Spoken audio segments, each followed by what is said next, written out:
my gosh. Welcome to the 2014 AMA GEICO Endurocross Series. Mr. Mark Cook coming in hot with some notes for us, and we're going to see how this goes. Whatever it is, we hope you guys enjoy it. We thank you very much for paying attention, and I think we're going to have a good time. So for those of you who have no idea who I am, I'm Brian Pierce, and I host a web show called Seat Time. We're the online show for the off-road enthusiast, and we talk about dirt bikes. We bench race, do race results, and we just have a good time talking about motorcycles. So you can definitely learn more about that at seattime.co if you are so inclined. If not, that's okay. Sometimes I can just be a pretty face as well. So, Jordon Bailey, though, you are a pro GNCC racer. You have been all over the OMAs. You know, I mean, are you excited to be here or what? Absolutely. I wish we could be out here racing. The track looks awesome, but we're here to bring you guys some live coverage. It's going to be awesome. Like you said, I've raced GNCCs, OMAs. I've never done an Endurocross. Looks fun, but we're going to take the knowledge that we do have and the racing that we've done and try to bring you guys the best coverage possible. Absolutely. And from what I've been told, we got a little bit of footage earlier today of some of the riders. I mean, it's been since Sacramento since we've heard anything about Endurocross. So we want to know what's been going on with these riders. So we're going to go ahead and play some of the footage that we got earlier while talking to the riders that says, hey, what's been going on with your summer break? So at some point, we're going to switch over to that footage. Let's play it. We had the Western Canadian cross-country championships. So that was a 4-race series, and I took that title for, it's been a few years in a row now, so that's what I was up to. I went home and did a bunch of off-road racing, and then we just basically started preparing for this round and TKO. Very cool. Now this is going to be an ignorant question. I know that was a while ago. Yeah. That was a while ago. Trying to remember. What else was there? TKO. Yeah, tell us a little bit more about the TKO. Okay, TKO went pretty well. I had a pretty decent hot lap. 5th. I was pretty happy with that. I didn't feel like I rode that good, but that's okay. We drove across the country, and I was pretty happy with that after that big of a drive. But then the day went on, and same thing. The first TKO round was really good. I think I ended up, I don't know what I ended up, but it was fun. And then that rain came, and that made it even funner. So yeah, no, it was just a lot of hard work. That's what I like. So, you know, it's been a while since Sacramento. Since then, I've hit a couple races. I actually spent a lot of time redoing and remaking my Endurocross track back home. So, you know, I was kind of off the Endurocross scene, and then redoing my tracks. When I come back for the second half of the season, we'll be ready to storm. And I raced the National Enduro. Also spent a weekend up in Idaho racing like a local kind of Endurocross Series thing. And I kind of got my feet wet again coming back here. And you know, last weekend was the Tennessee Knockout, got the win there, and you know, we've been pretty busy doing, basically doing track work and racing while I can to stay fresh and ready to go. Since Sacramento, you know, I got 7th in Sacramento, just been riding a lot, training, working, trying to keep the show on the road, really. So just having a good time. I went and raced at National Enduro, got a top 10 there just for fun, and been hanging out. I started a little pool service business, so I'm doing that also, and having a good time. TKO was gnarly. It was super dry at first, and it was really good, and I was loving it. And then it started raining, and once the rain started, I actually started to ride better because it kind of broke me loose. I was having a hard time getting broken loose, whatever that means. And it started raining, and I started riding better. And then towards the end of the day, it just got even gnarlier and gnarlier, and I started getting tired. But obviously, and I was able to get a 5th place, so I was happy with that. But I feel like I could have done better, but we'll just keep working on it. Having fun. I actually went to Mammoth and raced some motocross. It went pretty good. From Nevada, so I'm a big hunter. I got a mule deer tag opening up, so went out and did some scouting, and other than that, I've just been working hard. Sacramento went well for me, so I'm looking to do good here this weekend. Did some riding with Cody Webb, and I'm looking forward to a good weekend. TKO. Tell us a little about the TKO. TKO went pretty well for me. It was my first year, so I wasn't really knowing what to expect going into it, but my day went pretty good, and then in the main event I was running 5th, battling with Caleb Russell for a while, and ended up having some bike problems and getting stuck on the last lap, which set me back quite a bit. I ended up finishing 11th, which wasn't where I wanted to be. I wanted to be up there, but looking to go back next year, and I learned a lot, so should be good. One of the coolest things I think that we've learned is that Corey Graffunder got to travel all over the world, doing some Erzberg and some Romaniacs. Do you think that those are events that you would want to do? I think it would be cool if I had the skills to do that, but I don't think I've got the skills to take those races. We can work on skills, right? It's what is it? You can work with speed, I believe, as Jason Thomas likes to say. So we can work with speed. Okay. It's talent that unfortunately on a motorcycle sometimes I lose. Yeah, that's where the problems come in. And then of course it's cool. I mean, Cody Webb, how great has he done in this race? He's been all over the place as well. He got to go race Erzberg. Taylor Robert got a chance to go race Erzberg. And then TKO. Cody Webb did fantastic. Yep, second time to win it. Second time in a row. One of the things that I took away from being able to watch Cody Webb at the TKO is his dominance at that location. It always seems to rain, one, and he does really well there in the wet rocks, but what he also does very well is he keeps his flow. One of the things I noticed in the main is he looked like he was riding at 70% most of the time, which was insane. You could see the sweat and the tears on everybody else, but he looked like he was out for a trail ride. He's just cruising. And the other riders mentioned something. They said as soon as the rain came down, Cody just like put it into cruise mode and he just killed it. Everybody else seemed to be struggling in the rain and he's just like, bring it on. Yeah. It was unfortunate that I missed this shot. I was out there doing pictures and when he came by me about 3 turns before he entered the Endurocross, I mean, he just held up his hand and was like, #1, and we were like, oh my God. I was like, he was so amped, and you could tell, but confident. Again, it did not look like he was trying all that hard. So that guy, as I like to say, he's got great pearly whites. The guy can smile, and he's just such a character. He's so much fun. But I found talking to a lot of the Endurocross riders today that they're very, very good to talk with. So if you've noticed, the lights have gone down, and we are going to go to some of our camera feeds so that we can check out some of the riders that are going to get introduced this evening. So let's see what we've got to see. We'd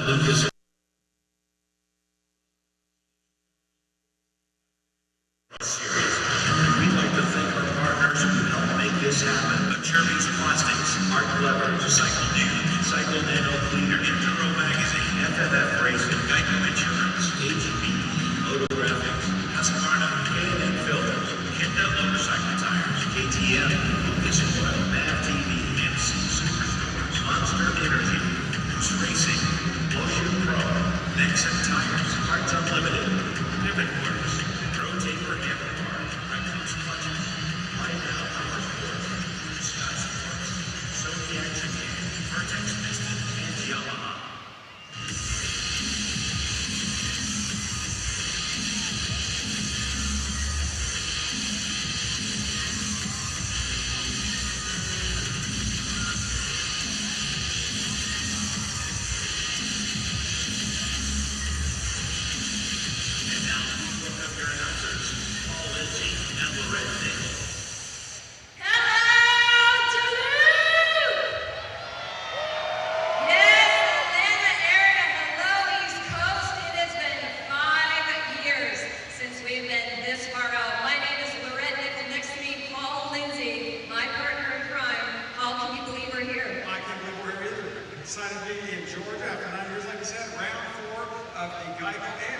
Series, fueled by Monster Energy, presented by Lucas Oil, and there is tons of action tonight. Very special event combining the best of the off-road guys from the GNCC series that are taking a break. All the top hitters are here, and then of course our series has seen 3 different winners through 3 rounds, and only 3 points separating the top 3. It's just epic. 9 rounds total. Round 4 right here tonight in Georgia. I can't wait. Well, why don't you run everybody through X Games and tell everyone what happened this year? That's right, round 2 was, we're back in X Games down in Austin, you and I down there in the heat. And Taddy Blazusiak, the winningest rider in the history of the sport with 29 career victories as of the X Games, his 4th gold medal as well. Picks up a win. Cody Webb going round 1, and obviously Taylor Roberts been right there in 4th place all along. And then Colton Haaker at round 3 in Sacramento got his second career win, first win of the season. So there's lots of guys that can win, but Taddy, 5-time defending Endurocross champion. What can you say about that? Of course, and in my humble opinion,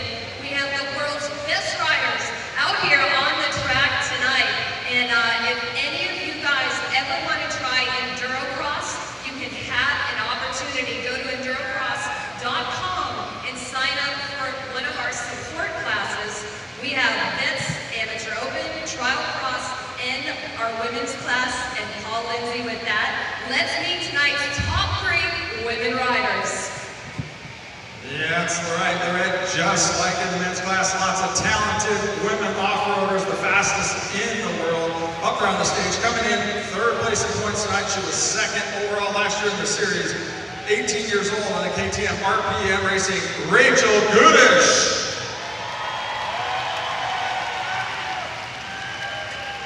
Currently 2nd in points. She grabbed 2nd place in Sacramento, and she is your 2013 Endurocross Women's Champion. Give it up for Chantel Haaker! And last but certainly not least, taking advantage through 2 rounds, leading the way in the points. 3rd overall in the series last year, another teenager, 17 years old on a KTM. Let's hear it for your series points leader, Morgan Tankey. We are going to see these phenomenal ladies out here on the track a little bit later. Ladies, best of luck. Paul Lindsay, how about we meet our men's pro endurocross racers?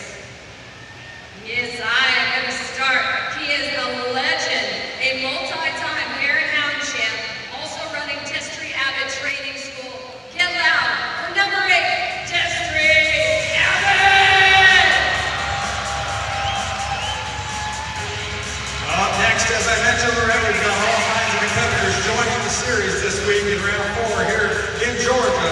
He rides on the JGR Toyota Yamaha, normally motocross and supercross guy, trying his hand here in Endurocross. They call him Filthy Phil. Give it up for the number 38 Yamaha, Phil Nicoletti.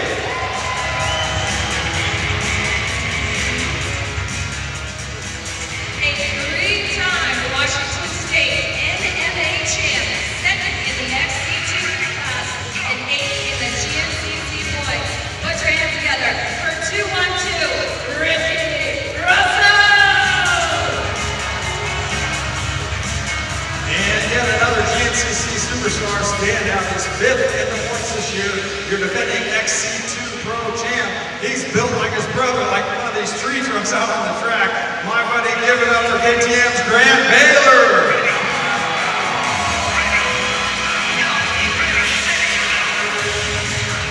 Multi-GNCC Amateur Championships, 2-time Mid-South Pierce River champ, and currently 4th in the GNCC points. This is his first Endurocross as well. Get out for 972, Jordan Ashford!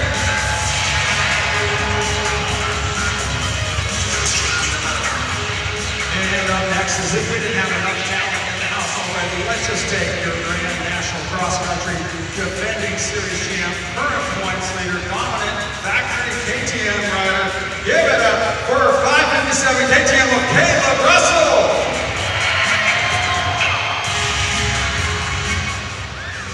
Currently 12th in points and leading the junior championship for riders under 21 years of age. My buddy, 114, Ty Tremaine.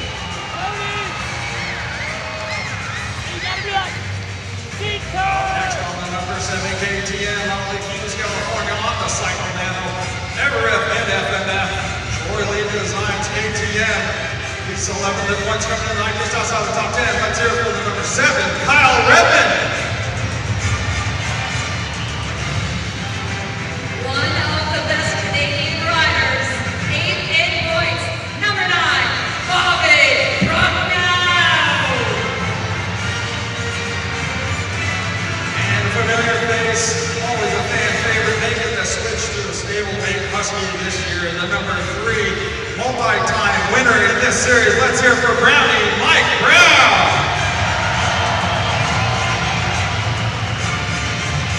7th in the Endurocross points. He grabbed the 5th at the TKO. The happiest cowboy who's here for a good time. Get out for number 15, Max GERSTON. And another popular veteran of the series, multi-time runner-up in this series, multi-time national trials champion. He comes in tonight 6th in points. the ERE KTM Red Bull Axle rider number 4, Jeff Aaron. Fifth in the Endurocross points, and he grabbed an X Games bronze in 2012. Put your hands together for rider 118, Corey Ruffender.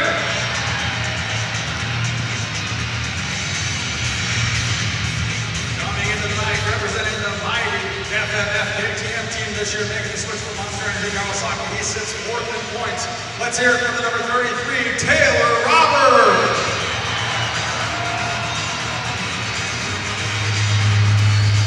The winningest rider in Endurocross history. Number 1 on his Red Bull KTM. Put your hands together for Taddy Blazusiak.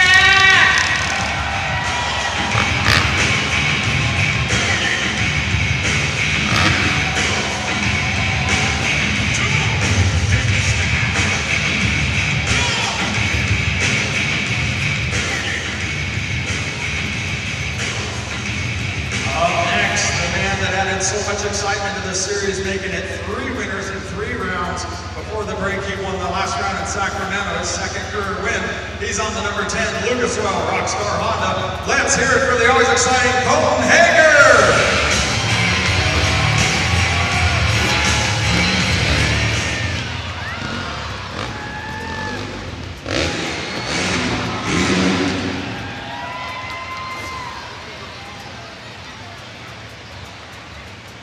He won Vegas. That's round 1. He also won the TKO. Get loud for number 2, Cody Webb.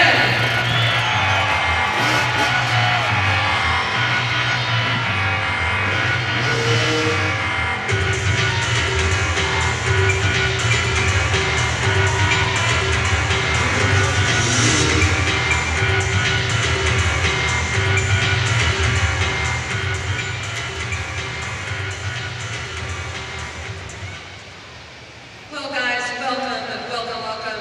The man right next to me, Taddy Blazusiak, the winningest rider in Endurocross history. Taddy, some of you may not know he has a crazy travel schedule. He's constantly coming over from Europe to race in the States. And Taddy, talk about this track here today. Yeah, it's a good little track, for sure. And it's pretty technical. So quite a few corners, with the rocks in it. So yeah, it's going to be a fun track, and I'm sure you guys are going to have fun watching the racing. How do you get through those rocks cleanly?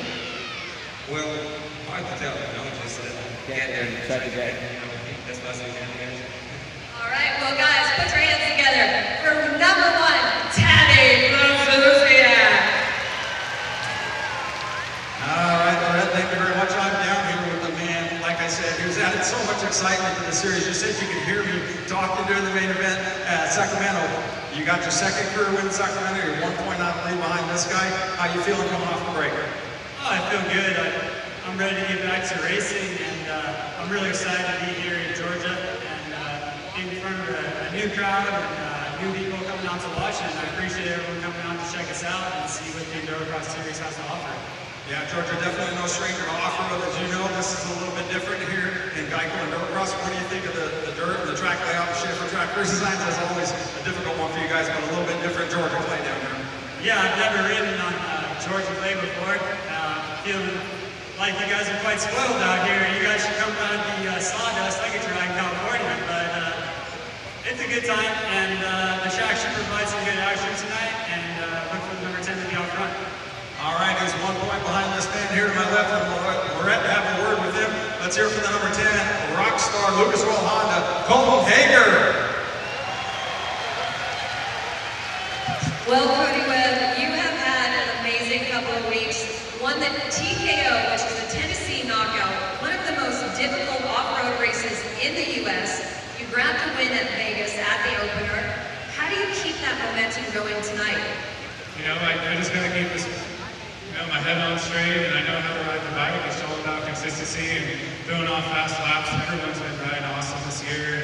The other 2 guys here out with me were 3.7, between all of us. So I just got to keep the momentum going. I've had a couple big wins, and I'm stoked to be out here in Atlanta for the first time racing in front of you guys. And the red dirt's a little bit different from back home, but I'm going to give it a go, and hopefully still coming out of here with the point lead by the end of tonight. Now, how do you make the adjustment from Northern California dirt to Atlanta clay? Yeah, it's a big difference. It's pretty sandy back home, and during the summer, rain just doesn't exist. It seems like you guys have been getting all the rain all year, all the thunderstorms, and it's just blasting apart the whole side of the southeast and the east. So bring some of that rain back home so I can get used to it when I come here. All right, Cody, best of luck. Guys, put your hands together for number 2, Cody Webb. All right, guys, we are going to excuse Cody and Colton. And if I may please ask all of you to rise and remove your hat for the presentation of the flag by the Endurocross track staff.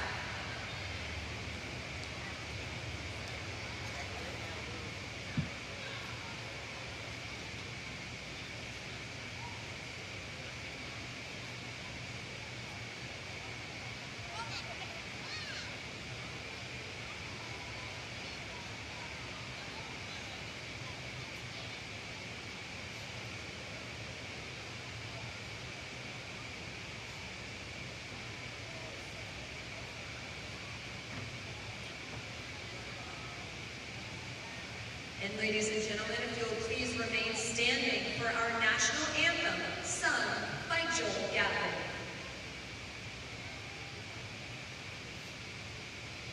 Oh, say, can you see by the dawn's early light what so proudly we hailed at the twilight's last gleaming, whose broad stripes and bright stars through the perilous night o'er the ramparts we watched were so gallantly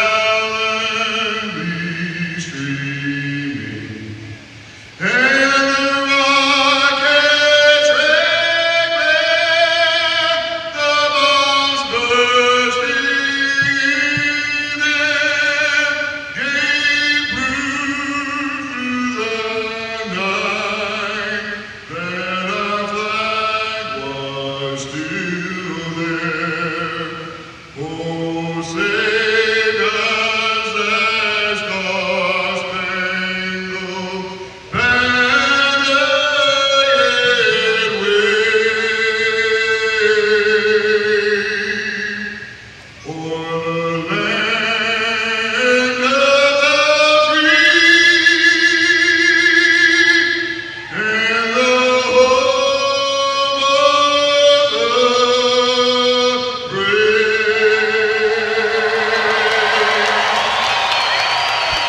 Oh man, I'm so excited. I want to yell play ball, but I don't know. Do you yell play ball in a motocross race? I don't what do you think so. say? I don't think so. I think you just start up your dirt bike. That's what Rev we up the always rocks? do. Yeah. Rev up the rocks! Woo! I'm so excited. I'm so glad that we're here. Miss Bailey, this 22-year-old Bailey. We've had a lot of discussions about the fact that I might be a little bit older, but she brings a lot of maturity to the table. I think some more than others. So we're getting ready to have the vet main here for the support class at the Endurocross. So tell me about what you think about this. I mean, there's some older guys in there, maybe my age. What do you think about that? I think that it's awesome to see the older guys out here, but they can ride. I mean, they're not some guys that, can't ride that well. They're older, but they can ride. They love the sport. I think it's awesome that we see them support the amateurs out here at the Endurocross. You know that I've attempted a few amateur Endurocross races in my vet status. Yeah, how'd that go? Horrible! Oh my gosh. Okay, now I'm going to tell you right now, this track looks very gnarly, but one of the things that happens is Vegas is so much worse. So Loretta's giving us the let's go racing. We're looking at the guys lined up here on the line. I promise you we're going to do our best bringing you all the good news as it happens in front of us. looks like we're going to be getting the second sport here from the Monster Energy girl that's going to be coming out. I'm excited about that. I don't think that's the worst thing to look at out there. We've got Byron Faulkner, Samuel King, Ron Millum, Devin Ferguson, Wayne Digger, Nathan Brown, Derek Raycraft, Greg Lesniewski, and Eric Bondring on the line here, ready to go. We got to watch these guys practice earlier, and oh my God, I mean, they are giving it. They're having so much fun out there. You can tell that they just enjoy this sport. They love having fun. They love riding their dirt bikes and coming to this. One of the things we don't know, let's look here. So we have this vet class. We've got guys from Tennessee, guys from Georgia, guys from Arkansas, Colorado, coming from all the way from the, well, we wouldn't say West Coast, but coming from the quote-unquote West. It looks like the Monster Energy lady walked off, but we've got two GEICO guys standing in the way, so I don't think we've got the they're day going job yet. just yet. So one of the things that I always wonder about is how to be aggressive in this sport. And I think that's something that it takes doing endurocross to really figure out. How would you approach that if you're like, I need to be aggressive in endurocross? I think endurocross you have to be smart more than super aggressive, especially as an amateur rider where the obstacles are much more difficult than the pro riders are attacking them. I think as long as we are attacking the obstacles one obstacle at a time, the competitiveness and that's what will come later. Well, I would agree with all of that. And we're getting ready. Let's do it. The gates dropped. Oh my gosh. So here we go. Cut to the inside. Here he goes. Let's see. Oh, luckily not a pileup. I was actually expecting a pileup, but this rock turn, we could see a little bit of a pileup. That rock we got a turn, guy, Rockstar, Kawasaki, out. there he goes. Taken out by the 580. Oh my gosh. Man, that's the way to do it. The thing about the water hole is it gets all the obstacles after it wet, which makes it even more difficult when they come around for lap number 2. Yeah, you got that right. So it looks like we've got 305 in the front coming into the Matrix. We do notice they do have some of the helper pallets there in the Matrix. This Matrix is gnarly to help these guys, so that's pretty intense. But yeah, that guy 944 in the Kawasaki is the one who seemed to kind of try to get in the way of everybody who was out there. But he's back up and going and already passed a couple people, looks like, so he's heading back there towards the front. Everybody's a little bit more spread out than I thought they would be at this point, honestly. Yeah. Nobody seems to be too close pushing each other. I think they're going to start to kind of find a pace. Yeah, absolutely. And I think as they come into big obstacles like the rocks, as they begin to fall and get bottled up, I think we're going to see some tighter racing. You were talking about the fact of what happens with the water hole and the water getting drug across the track. If you notice, a lot of times there's a sand pit after the water hole, and that's actually a reason they do that, kind of specifically so it tries to soak up a lot more of that water, opposed to some other, like, rubber tires that would get really, really slick. That would get dangerous. Make it more interesting for the viewer, but it might be a tad bit more difficult for the rider. And the riders already have a very difficult track ahead of them. I don't think they need any extra obstacles and water out on there. It looks like we've got 305 in the lead. We got Dickbert. That's like Mark Cook's last name. You just want to go all over the place with that, but unfortunately, because we're live on the internet and we're professionals, we're just not going to go there. 305 in the Matrix. Oh. Looks like he's butting heads. Button heads, there we go, getting some gnar. One thing I find interesting if you watch, number 305 is actually on a big bike, quote-unquote big bike KTM, while the other gentleman's on a hybrid trials bike / big bike. So it kind of has the characteristics of a trials bike, but it doesn't have the speed and the handling characteristics that you would typically get on a larger full-size bike. Have you ever had a chance to ride one of those kind of hybrid bikes? I've never rode a, Oh, looks like we've got some carnage in the rocks. If you're going to win Endurocross, you need to be ready to push it, and these guys are ready to see what's happening. Is that a Hawaiian shirt? That is second place, now taking over first. Awesome. That guy was here last night in Destry Abbott's rookie class. I think he's got some extra time on the track. He knows how to attack these obstacles a little bit. It looks like smarter. 502 is Nathan Brown. So Nathan Brown is having some fun out there. Some Summerlin, California. I guess that's where the Hawaiian shirt comes from. Right, yeah, that guy's ready to just kick back on the beach and have a couple Coronas, I can imagine, after doing this for so long, man. So let's see. Let's see if we can keep it for the lap and come back through and get first officially coming across the finish line. I think it's going to be a good battle as they hit the Matrix for sure. Now it's interesting, on a trials bike, you cannot make it into the night show for the main heats and the professional classes, but you can race the support classes. Look at that, getting the win. Way to go, Nathan Brown, coming across first on his Sherco hybrid bike. It looks like we're going to have Wayne Dickert, number 305, coming in second. And he led most of that race, but leading most of the race and coming across the finish line first. That's Endurocross. Yep, I mean, first you go down to second, to baby. one obstacle and you can have the lead stolen just like that. And we got Faulkner here, number 4, going through the matrix for us. And I'm telling you, with this shot, you can really see what's going on with those pallets really well. That helps so much. It's kind of ridiculous. I wish they'd have done that for me in Vegas. You know what? They didn't. And my radiator still has proof of the fact that they did not, because it is perfectly shaped as one of the logs in the matrix. And as viewers, the pallets make it look like it's easy, and it's definitely not easy with the pallets. I mean, it makes it easier, but it's still a very challenging obstacle. Yeah, for sure. We'll get a better shot in a little bit here of the matrix, but one of the things that you can see, we'll show you guys a little bit, is that they actually cut a log out earlier. Yeah. The matrix was somebody's down in the matrix. That looked like it was so much fun. So now that we're zoomed in, he has actually crashed in the spot where they removed the log. You can see the end pieces there on the sides where they cut it out. That's number 83, Devin Ferguson, having fun in the matrix. Riding his dirt bike at the Gwinnett Center, racing some Endurocross here for round 4. I mean, he looks like he's having a good time. I bet he is. As y'all can see, they just removed the pallets as we're getting ready for the pro main heats to begin. Awesome. So that was our vet main support class, showing how it was done. So do you want to compete with those guys now? Sure, why not? So look, we're going to kind of tune over a little bit to the podium for these guys so we can get a little bit of a shot so that those guys can get their due. But man, Nathan Brown with the win. So good for him, of course. Wayne Dickert there had it for a while. I know. I thought he had it, but we'll see. And then, of course, in third, Brian Faulkner. Number 4, Brian Faulkner. We saw him having a little bit of trouble in there. So, let's see what they have to say. I mean, the Monster Energy girls are probably worth looking at regardless. 5 years. You seem to adjust great to this dirt. I love this dirt. So it worked out perfect.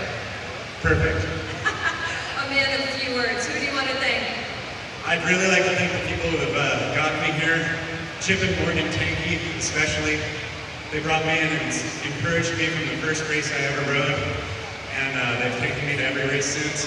So number 1, I want to thank them. Chip's right there. And then Johnny Ringo with EnduroCrossClutch.com has allowed me to train at his facility, and really like to thank him too. Great. I'm going to get out of the way. You guys hold up your trophies. In third place, Brian Faulkner. In second, Wayne Dickert.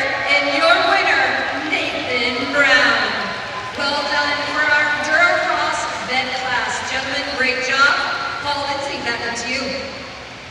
All right, so we're going to get ready for our first heat of the evening of the professionals out here. These guys are Endurocross racers. This is what they do for a living, or like in Wally Palmer's case, they work a full-time job, they own their own business, and then come here for fun. And also, I think other riders also say they work full-time jobs. Max GERSTON, he said he owns his own company, and he's working during the week. Yeah, pool cleaning business. Yeah, dude. Guys in Texas do that too, but typically they get hired for other stuff. But hey, we have fun. In Texas, you need pools. Yes, absolutely. We're not in Texas. You know what we needed here, though, was a misting fan. It is so hot It was so warm outside today in Georgia. Oh my gosh, it was kind of ridiculous. But we had fun. We sweated a little, made sure that it was awkward. Man, so of the riders that we have coming up, we got Taddy Blazusiak, Mike Brown, Jordan Ashburn, Destry Abbott, Max GERSTON, Wally Palmer, Taylor Robert, Phil Nicoletti, our motocross supercross guy, David Broderick, and Stuart Baylor. Stuart Baylor's not actually racing because he did break his hand. Again. Well, no, it was his wrist before, but now what we have is he have his hand. So apparently it was a bone in his hand. Now, unfortunately, I didn't get a chance to talk to Big Stu too much to find out more about him. But if anybody out there wants to tweet about it or post about it, we do have the official word that Stuart Baylor Jr. does have a broken hand currently. So what does that mean for the GNCCs and the National Enduros coming up? Because it is starting all over again and stuff is about to get crazy. So with a broken hand, I don't think. I don't know. He's doing pretty well in the Enduro series. So it's going to be interesting how that mixes it up out there. I would agree. So Phil Nicoletti is who I'm watching. Let's watch for 38. Philip Nicoletti, a motocross supercross racer, out here because his mechanic is an off-road fan, and he talked Phil into coming. I mean, how awesome is that? His first off-road event ever. He said he's had 3 days of off-road practice. 3 days. And he's out here to race 3 days of off-road, quote-unquote, endurocross practice. I don't know. The gate didn't drop. Let us see what happens. Oh, my gosh. Oh, look at Taylor Robert cut to the inside. Inside of the rock pile also. That seems to be the line right there. First, but Taddy was Wally Wally Palmer coming into the water pit. Awesome. Wild Wally Palmer. Let's see how big he goes. Oh, not big yet, but we're going to have to watch the finish into the matrix. Let's see what happens. All right, looks good, looks good. Look, there we go. Our Broderick's getting a little off there. No, that's Ashburn. Wally Palmer still coming across first. Oh, we talked about Philip Nicoletti having some issues. There we go. Let's see what happens. Into the pro line here. So Wally Palmer coming into the rock. He's got Taylor Robert. Oh, Taddy Blazusiak. Oh, making the inside pass on the rocks, but Taylor Robert working his way around the outside. These guys are going to have an exciting race, I think, the whole time. All right. Oh, look at the double of Robert. Oh, my gosh. Blazusiak, Wally Palmer. I can tell you right now, folks, I did not see that earlier on. They were holding that for us. They were. They did not practice that. But if you look at the rock garden right now, well, who do we see stuck? We see Phil Nicoletti. Phil Nicoletti, but look at Taylor Robert in the matrix. Oh, my gosh. That's poetry in motion, folks. Those guys know how to... Oh, Wally Palmer going down in the rocks. There goes Mike Brown. Man, Jordan Ashburn also having a little trouble in the matrix. Taylor Robert hitting the rock wall. Ashburn just popped himself in the face in the matrix. I wish that we had more cameras for this, folks. But Taylor Robert doing a great job. Taddy Blazusiak picking his way through the rocks. But he's hanging on there. He seems to look pick at it up Brown. in the back section. My gosh. We got some. The rocks look difficult. Those guys jumping into the water pits. Philip Nicoletti coming back to the matrix here. Taylor Robert laps Phil Nicoletti. I think he needs to take lessons. He needs a little bit more practice time. He needs a little bit more. Look at Brown too. Oh Brown is screwed up in the matrix. Oh my gosh. You guys, this matrix section is gnarly. Philip Nicoletti picking his way through the matrix. Oh my gosh. Brown looks so Here good. comes Robert back through the rocks again. He's growing a pretty big lead. Blazusiak's not giving up, though. He made it through that rock section clean that time. And we got Taddy Blazusiak trying to catch Robert, but it looks like Robert's starting to pull a little bit of a lead on Blazusiak. Robert is now in the water pit jumping through. Blazusiak now jumping in. Look at the sand already starting to come up. I want to see if anybody's going to double those tires. I think they're going to bring it out in the main event. Look at Robert. Oh, he looks so good jumping through there. Blazusiak's starting to. They took that one log out. Yeah. And it was a hot business for those guys. Brown's coming into the matrix now. Mike Brown is just not on it.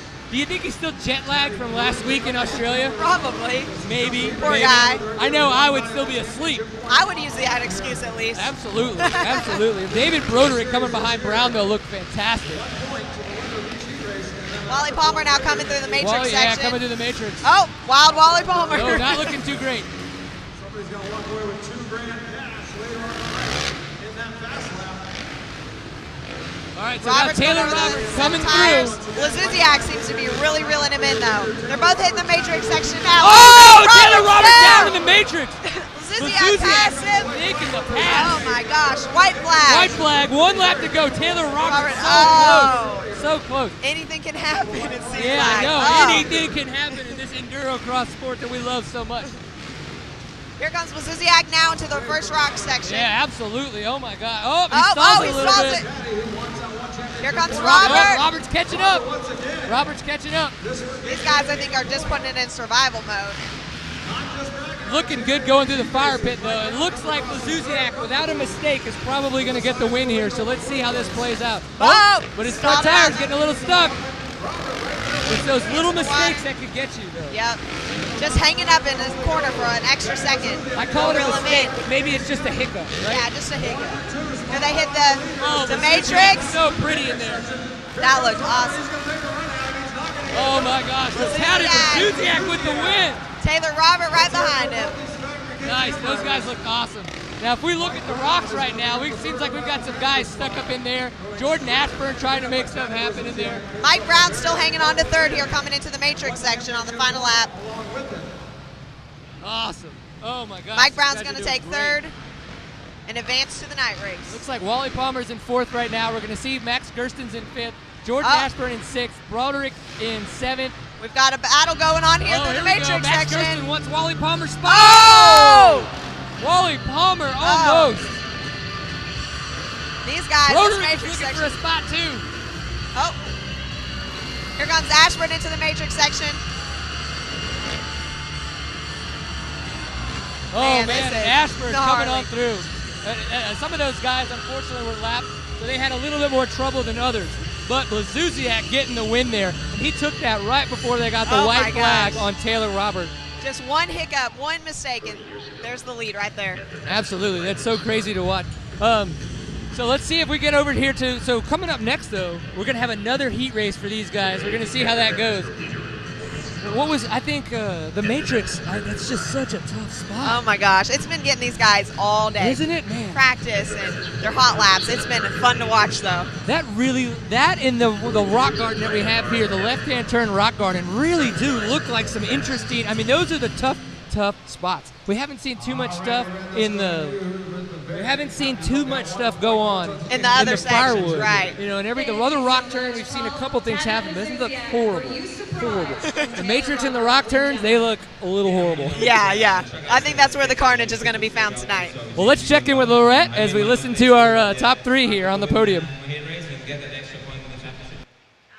Well, guys, Taddy Blazusiak, we're going to see him in the main event. Taddy, go get some rest.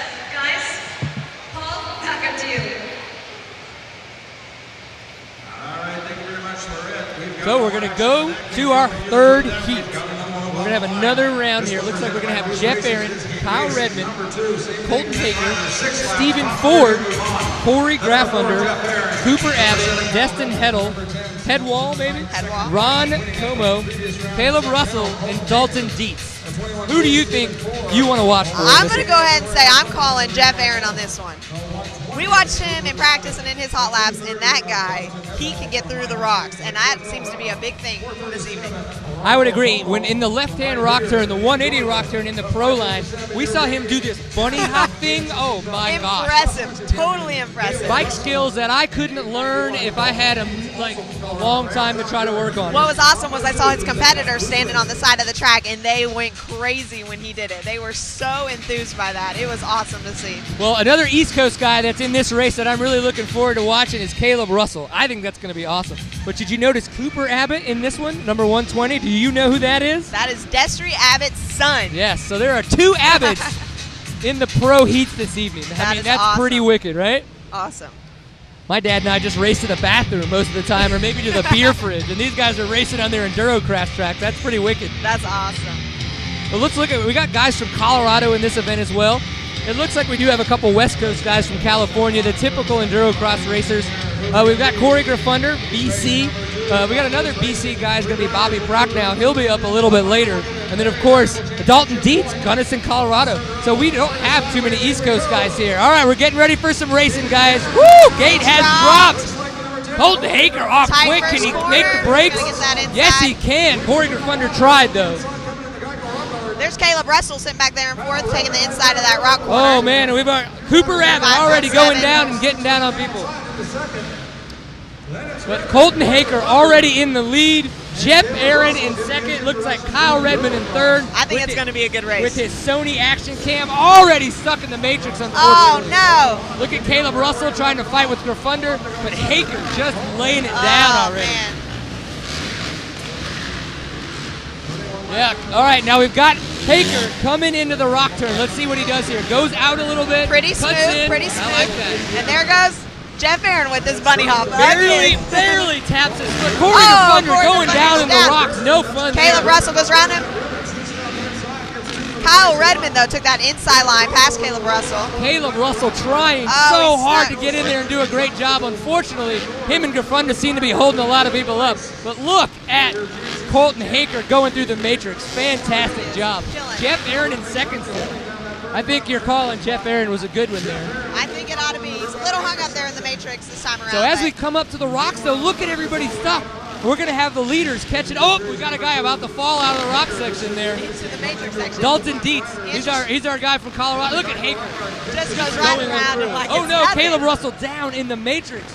That's no fun. Once again for Caleb Russell, goes down in the matrix. That's going to put him back to 5th. All right, well, luckily we're on Colton Haaker right now, following him through the water pit. He's going through the dirt. I want to see somebody double right here. Right there, I want to get that tire jump and see if they can do it. If someone's going to do it tonight, it's going to be Wild Wally Palmer. I sure hope it's Wild Wally Palmer. What's crazy is we're watching these guys on 4 strokes, on 350s, on 250s, on 450s, and they're on 2 strokes. I mean, these guys really do have a plethora of bikes to choose from. They absolutely do. And if they choose what works best for them. Yeah, I mean, in these kind of conditions, a lot of guys like to go with the lighter bikes, so they ride the 250s or the 2 strokes. That way, if they do fall, they can pick it up easier and get going. But sometimes you need that 450 power to get over some of these obstacles. I know what that 450 would do to me, and it would put me into the ground really quick, and that's no fun for anybody. You and me both. Right. So you would have a 250F, though. Would that be your weapon of choice? Yes, absolutely. Oh, man, we got goodness. some wild walliness going on. We don't even have Wally out here, and stuff's getting wild. Here we go, Haaker just going through that matrix like it's nothing.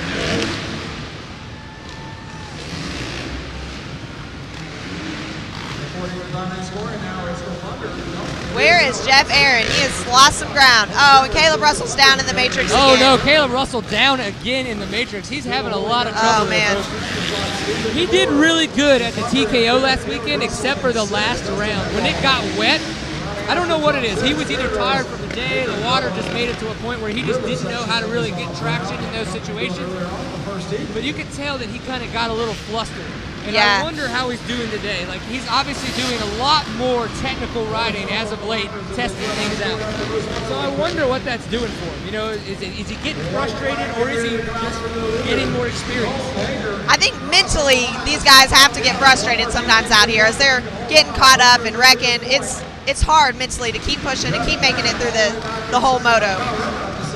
Yeah, I would agree. I think this type of riding, as long as he's physically not hurting himself, which he hasn't yet, which is great, it's only going to make him a better rider. Absolutely. These kind of technical skills that he's picking up right now, they're going to be able to transition over to GNCC, into the ISCE later this year when he goes over to Argentina, along with Taylor Robert, you know, and a lot of our other ISCE riders. The white flag is out. Colton Haaker getting ready to get his win here. He's coming into the matrix for the last time. Let's see if he can stay consistent with it. Looks pretty good to me. Looked better than I did. Oh, Caleb Russell going down again. Colton Haaker getting the win. Congrats to Colton Haaker. He rode great, but Caleb Russell having a lot of trouble. That's an impressive lead. Look at the rock had on that too. Oh my goodness. The pro line is serious. Pro line is serious. If we were like an Aaron Bates or, you know, a Georgia Lindsay, and we went up to Caleb Russell at the end of this race with a camera in his face, and it was like, it looked like you had trouble. How was it? Do you think that we would be able to walk away physically? I think that we're going to get his laser eyes. Yeah, I think he's going to give us the death eyes from here. He's going to know. Like, don't you dare. Yeah, we had some commentary for him, and it may not be the kind of commentary that he wants to hear. But look at Kyle Redmond still coming through on the lap. Guys like Kyle Redmond, you don't see having a lot of trouble like this typically, but we look at what's going on, he's actually in third. Yep. That Haaker, he had a huge lead. It was very impressive to see that kind of lead on such a short race. I would agree. So we've got guys stuck in the matrix, just waiting to have a good time. Corey Graffunder coming through. Oh my goodness. Because if you're not first, you're last. Dalton is here crossing the finish We've line. talked about it, and I think Caleb Russell probably had one of the worst performances in there. I wouldn't say worst. I would say a performance that he possibly wants to forget. Yes, I would agree. So we're going to go look at the podium right now and talk to Colton Haaker, Jeff Aaron, and Kyle Redmond. Thank you, Paul. Colton Haaker, you look so strong and so confident out there. Would I be right in saying that you feel the same? Yeah, I feel great tonight, and the track is fun, it's hard, it's slippery, and I'm pumped to be here. I'm just pumped to be back racing again after a 2-month break, and I'm super happy to have everyone out here and check us out, and hope you like the show for sure. Now, how do you make the adjustments when the track starts getting more slippery than what it is? Hopefully not fall down, that would be the goal, but it's always ever changing out there. The rocks are moving, the water is dragging around the course, and it just gets harder, and riders get in the way, and you gotta negotiate the track around them. And he who does the best tonight shall win. So. And hopefully it's you. Hey, we gotta give it all we got, and thank my sponsors, JCR Honda, Rockstar, Lucas Oil, and everyone for helping me out. Appreciate it.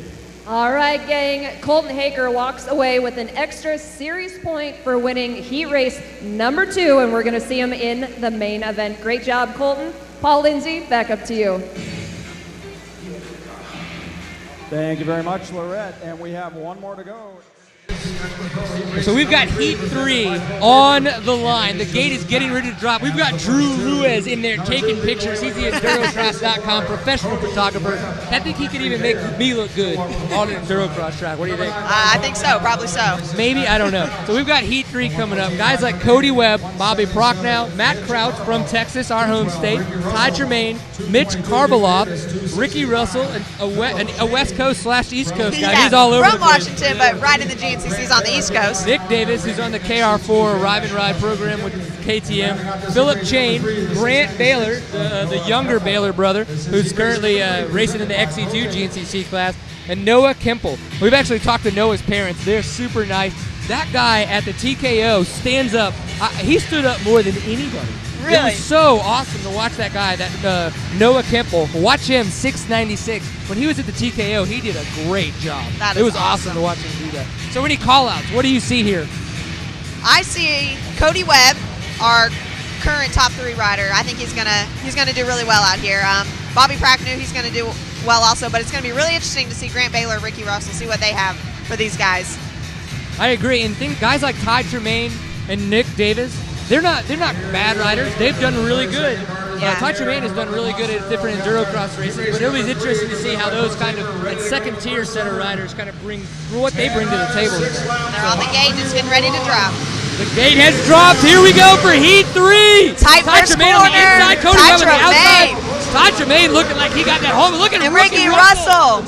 Ty Tremaine takes the inside of the rocks. Seems to get. They're made it all out up clean. there. It looks so good, man. It looks like Ty Tremaine got that one. Into the matrix. Cody Webb past Ricky Russell. Cody Webb second. coming. Here we hit the matrix, guys. This is where it gets gnarly. Oh, Ricky Russell having some trouble. Cody Webb wanting that lead. But Cody Webb taking the inside line and getting the lead. These guys are so fun to watch. Over the pro line. Oh no, we've got Max GERSTON down in the matrix. Unfortunate.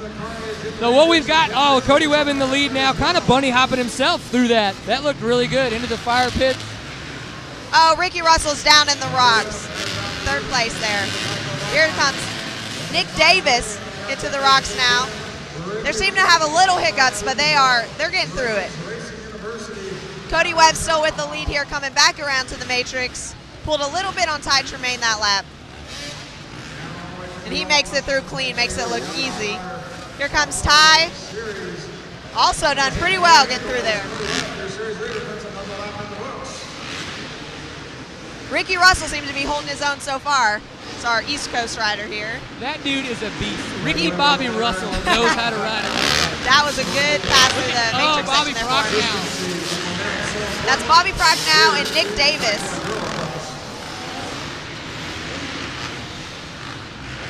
Philip Chain in the matrix right now seems to be having a little bubble. We've got somebody down in the Kenda tire turn. We've got Grant Baylor coming to the matrix. He's getting up with Mitch Karveloff. He seems to be fine. Oh, no! He's almost under Mitch Karveloff. Oh, my goodness. Nobody likes that. Oh, Matt Crouch! Go. Right in front of Cody Webb. Texas boy showing us his drain plug, guys. But look at Cody Webb just having fun out there. Ty Tremaine trying to catch up to him. I think Matt Crouch saw us, got a little too excited, and was like, drain plug, guys, check it out, you know? Hey, guys! Yeah. Grant Baylor making a pass on Mitch there in the 180 rock turn. But Cody Webb just making it look so easy. He makes it look so easy. Ty Tremaine, up with him. little hiccup there in the rock section, but he gets out pretty clean. We got Nick Davis down here in the matrix. Looks like he's riding pretty good. Yeah, he's putting on a pretty good show. The Philip Chain now through the matrix. Here comes Cody Webb back around to the matrix, about to lap Philip Chain. Gosh, he makes that look easy. Guys like Grant Baylor going down, they're getting laughed already. I mean, Cody It's Webb crazy. He's just putting it on cruise control right now, man. Here comes Ty Tremaine now through the matrix. So watch Cody Webb go through the rock turn here. He just plants a little bit of a foot, picks it up, goes around. That is just Like so impressive. nothing. Yeah, like butter. You know, they should have done the fire pit either an uphill or a downhill.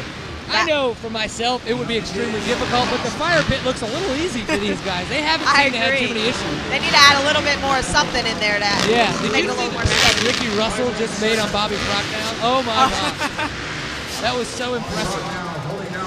Here comes Cody Webb again back through the matrix section. He's pulled quite a lead on second place Ty Tremaine.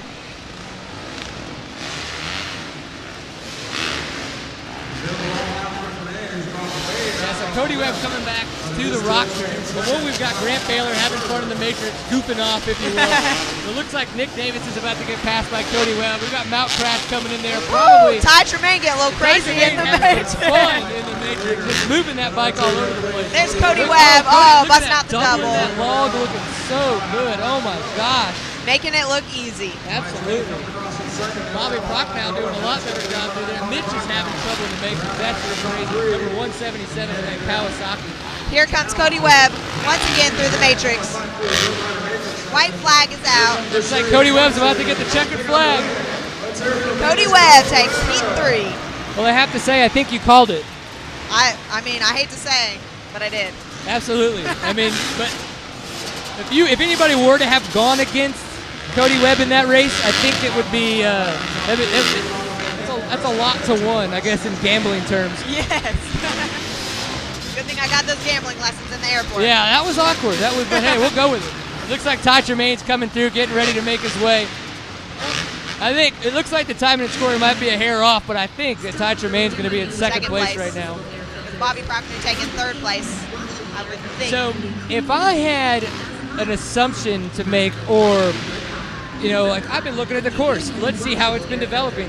The matrix has gotten a lot more tough. Yes. It seems that a lot of the bark has worn off, and so that little bit of water that's still getting dragged has probably soaked into those logs a little bit. Oh man, 269 going down. Philip Chain having a little bit of issues, but it looks like it's gotten a little bit more slick. Do you think that's going to play into the way the rest of the night goes on? I think it most definitely is. That water, as it continues to be drug out, adding to the barkless logs now, it's going to be interesting to watch.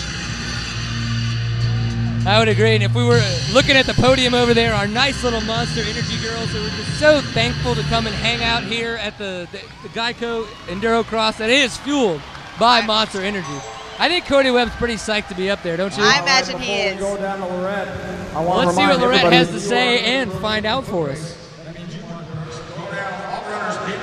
Down behind section 108. I would love to see Mark Pierce, the very guy you saw in that action Kenda. That's Mark Pierce, my buddy. Pro tip for foot racers, all runners be on the concourse now behind section 108. And now let's slow down the red. It's going to give away another championship point to our series points leader, Cody Webb. Well, Cody Webb and I were just down here. We were talking about the last Endurocross that was in June. So we've had our summer break. Cody, does that affect you coming into Duluth? Yeah, a little bit. You know, everyone's really anticipated and excited to come out here and race, and I had to shake off a couple little cobwebs that heat race. I felt like I made a couple little mistakes, but you know, I'm just excited to be back here racing again and pumped up to be in front of the Atlanta crowd here. So just got to pull little things together. You know, it's good. It was a good heat race, and no complaints about that.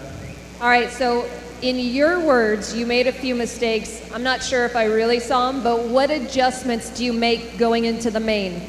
Oh, you know, it's nothing with the bike. It's just me. I just got to be a little more calm and pick my lines a little better. And, you know, I tried pushing a little bit too much. And I kind of just calmed down the last couple of laps, so I got a big lead and was patient. And, you know, it wasn't any faster, but I was just getting back in my groove. And, you know, the bike was awesome. The Beta hooked up. I almost got the start there with Ty, but, you know, he had the inside line. So, you know, no complaints. The bike was awesome. Still a performance. And Dunlop, you know, the bike's hooking up. So almost there.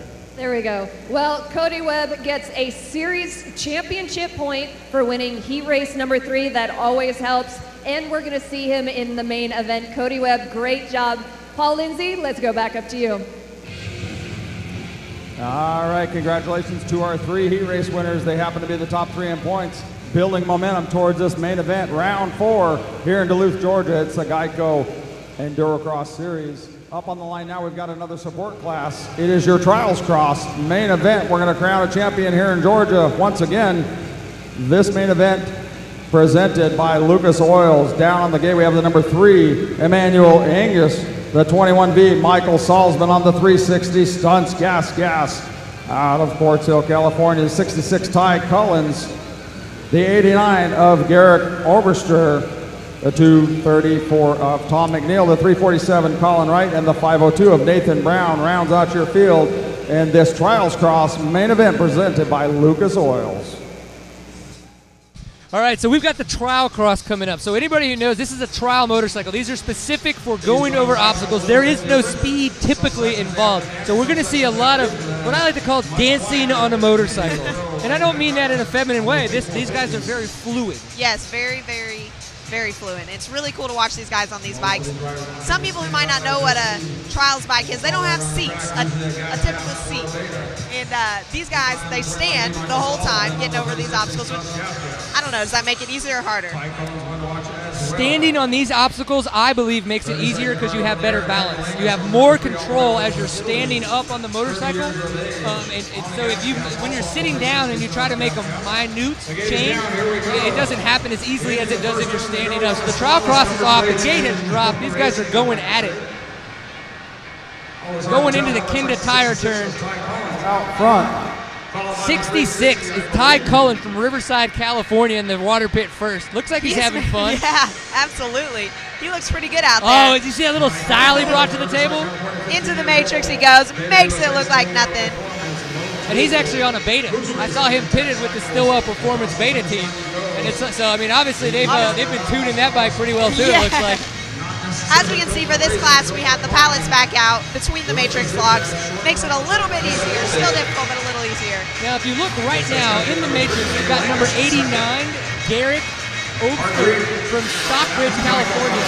This dude is 12 years old on a little tiny, I want to call it like an 85. Yeah, I think that's what it is. How crazy is that? That dude is out here, and I would imagine it's because there's not a kids class, but he wants to race. And honestly, he's in the back of the pack right now, but how much fun do you think that 12-year-old is having right now? He's having so much fun.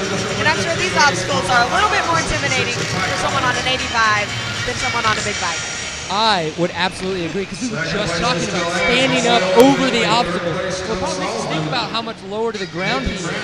It's like, it may be easier sometimes for him to touch the ground, but also if the rock that he's on is way down there, he's not going to be able to reach it. He's going over. Absolutely. You know, maybe like you, because you're not the tallest. I'm not the tallest. We can all agree on that. But you have fun out there, and that's what this is all about. And I think a big part of that is fun for these guys. You know, they get a chance to be the Georgia champion, and they know by the end of the year, there's a trial cross champion. Most of these guys are support classes. A lot of these guys are going to be local riders, you know, coming in and having fun on their trial bike. Yep. They're out here having a lot of fun. We still have number 66 with the lead. Ty Cullen. Doing a great job on his Beta trial bike. Now, like we mentioned, these bikes are made for obstacles, so they make it look a little bit easier than maybe some of the other support class guys on big bikes.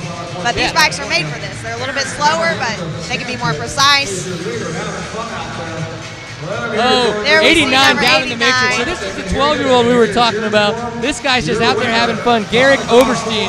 It's a blast to watch these little guys ride. I know. If there's any way we could pump the crowd up and be like, guys, give it. See, look at that. Somebody's listening to us and they're helping out. We got to pump the amped up for that dude just having fun out there in his little 85. We got someone hung up here in the rock section. Look at the way that they could just kind of pitter-patter and pick their way through there because the bikes are so much lighter and maneuverable. And the torque that these bikes have because of the way they're geared is just absolutely amazing. Have you ever rode a trials bike? I have. I actually owned one for about 2 years. They are so much fun to play around on. They are. And it's so technical. When you get a chance to go out and do a couple trials, I didn't get to do an event, but I got a chance to hang out with some guys that do put on trials events, and they were kind of able to like fake putting on one for us. It was so difficult. Fun. It's so difficult.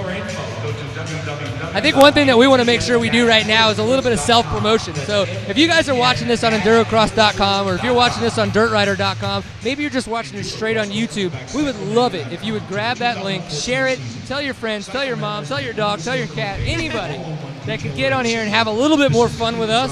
I think that would amp up the amplitude. Absolutely. Hashtags. Oh, let's do Endurocross Live. Endurocross Live. Hashtag Endurocross Live. Make If it anybody wants to happen. throw that out there, yeah. Make it happen. You guys are the social kids. We're just the one with the microphones trying to sound like we know what we're talking about. All right, I am grabbing Ty Collins and bringing him to the front of the podium. So we can see him. And Ty, I love the confidence that you're getting win after win in this series. How do you keep that momentum going? Just a lot of practice and trying to ride as much as I can. Now, you're in school full time as well, are you? Yeah. Okay, so how do you balance that schedule? Just ride after school and on the weekends as much as I can. What grade are you in? I'm a sophomore. You're a sophomore. Wow. So 15 years old, a sophomore in high school. Well done, Ty Collins. Really proud of you. And guys, I want to bring over our youngest competitor. We have Garrett Oberster. Garrett, is this the first time that you've ever raced Endurocross? Yes. What did you think? It was pretty fun, but it was like challenging too. Yeah, how do you get through all of these obstacles? Just momentum and keep our heart rate down. Okay, so this is your first race. What do you have to do differently for your next race to be on the podium? Practice in the rocks mostly, and in the matrix more too. Okay, it sounds like a good plan. And you're 12, so what grade is that? 7th. And are you in school full time too? Yes. How often are you riding? Sometimes on the weekends, but I have so many hair scrambles and stuff. All right, do you want to thank anybody for getting you here? Yes, my mom, my dad, Mountain Motorsports, Pirelli, and American Commercial Tire. Nice, and when you get older, do you want to be a professional motocross racer or trials racer? Probably, I'd try to be both. There we go. There we go. Guys, I'm going to get out of the way. Ty, did you give who you wanted to thank, or did I forget to ask? I forgot. I forgot. Tell us. Beta, Motul, Moose, Tech Cycles, and my mom and dad. All right, because we know that you guys can't get here without your sponsors. So a very big thank you to Garrett Oberster. And in third place, Michael Salzman. In second, Emmanuel Agnes. And your winner, Ty Collins. Gentlemen, congratulations. Your podium in Endurocross Trial Cross.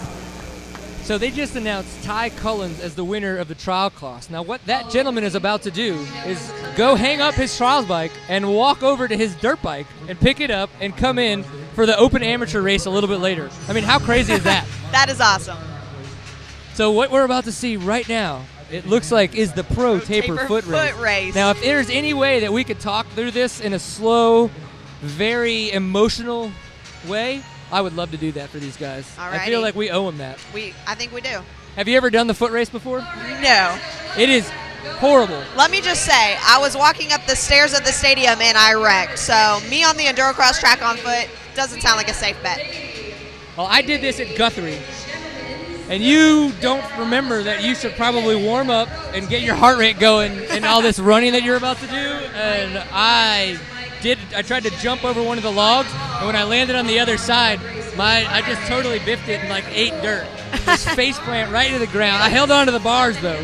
Hopefully they didn't have live coverage that time. No. And unfortunately, I don't think they've ever recorded it. So I don't know if that's unfortunate or fortunate, but hey. I'd say fortunate on your side. You're right. But no, this is a lot of fun, and this is just a good chance to give some of the series sponsors a better promotion. I mean, Pro Taper bars out there sponsoring this race. These guys are going to go have fun, sweat a little. Sweat a lot. Yeah, they may have had a couple adult beverages. I mean, who knows how much we don't know where these guys are. Is going to come out right now. They look pretty serious. Some of these guys look really serious on the line, and they are off. We got red. We got green hat in the lead. Oh, See and what he I mean? wrecked. See what I mean? Oh. This is a brutal, brutal race. You were not kidding. We got glasses coming into the matrix. This guy. Coming in hot on the Coming in, inside. oh Bald-headed my redness. goodness. Oh, Black no! takes the inside a little bit. Bald-headed redness coming in hot. Glasses wow. getting second, and then we've got brown head guy.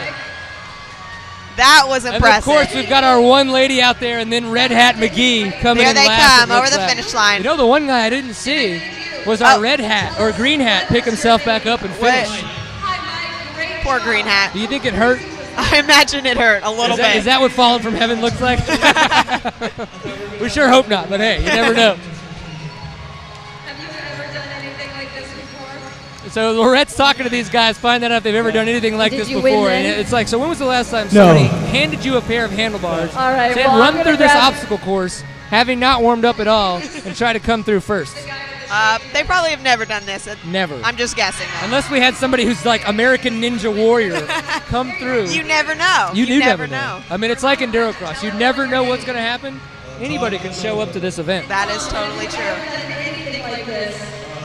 And it was a dead All tie. these guys are saying no. So They've we never might- done anything Do we like have this. prizes? I think we're going to have prizes for you. Yes, we do. Oh, we have a gentleman with tickets in his hand. What do we have here? We have AMS tickets, Braves tickets, and DragonCon tickets from Rock 100.5. Yeah, baby. All right, a very special Well, when they thanks say to Atlanta Rock Braves, it makes me remember that we are in Georgia, folks. So we are at the Gwinnett Center in Duluth, Georgia, just outside of Atlanta, for those of you guys who don't remember where we're at. But I mean, how awesome is it that they get to give a chance for us to come back out to the East Coast, give Endurocross a chance to come We are to going to these go East to our Coast, break. We're going to take you know, about all a these 15-minute fans, spectators, if you will, of motorsports, Absolutely. especially Endurocross. It's a little more difficult to spectate races like the GNCCs and the OMAs because the tracks are so long. The racers are riding for so long. So bringing an event like this where the fans, because we know there's so many fans out here, can come out and watch and enjoy a good off-road race. Well, it sounds like we're going to go to intermission, so we're going to take a quick break and bring you guys some action. What we are going to do is definitely pay attention because we've got a couple pieces that we filmed, and we're going to play those during the intermission for you guys. A little bit of Destry Abbott with the rookie class, talking to some of the East Coast riders, so that'll be fun for you guys. So thanks for paying attention, and check back soon.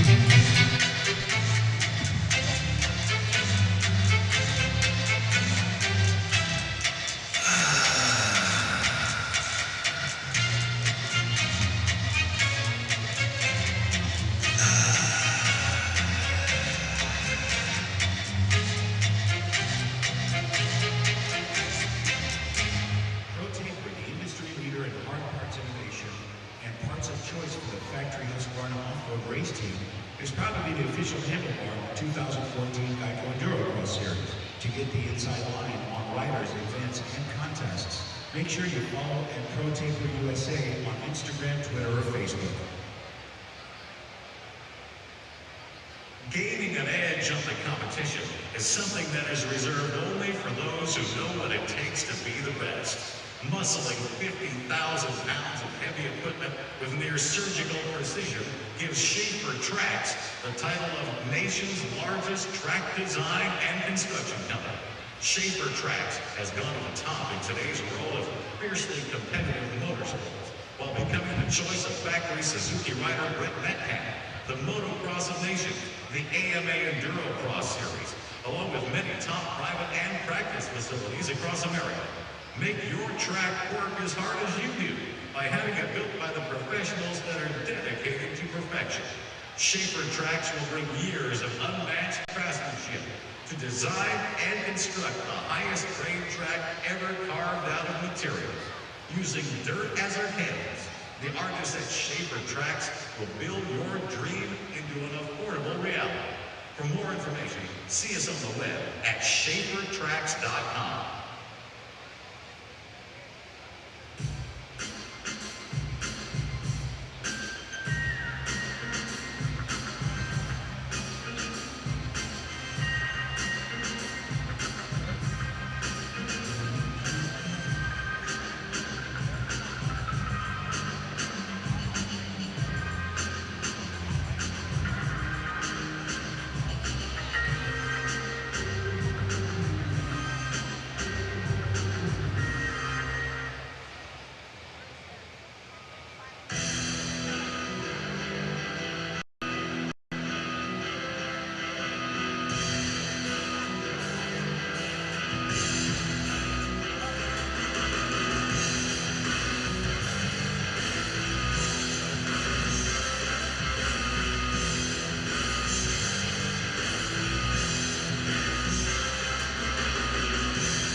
Endurocross fans, Nexen Tire is proud to be the official light truck tire of Endurocross. Check out NexenTireUSA.com for our full line of road truck and SUV tires designed for performance both on the highway and off-road. Yamaha and your local Yamaha Motorsports dealer is proud to sponsor the GEICO Endurocross Series and welcomes all race fans to tonight's exciting racing activities. Be sure to stop by your local Yamaha dealer soon and check out the all-new YZ450F and the YZ250F, as well as a complete line of off-road motorcycles beginning with the iconic PW50, as well as all the electric start TTR lines, and see why Yamaha Motorsports products truly rev your heart.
Yeah, it's pretty cool.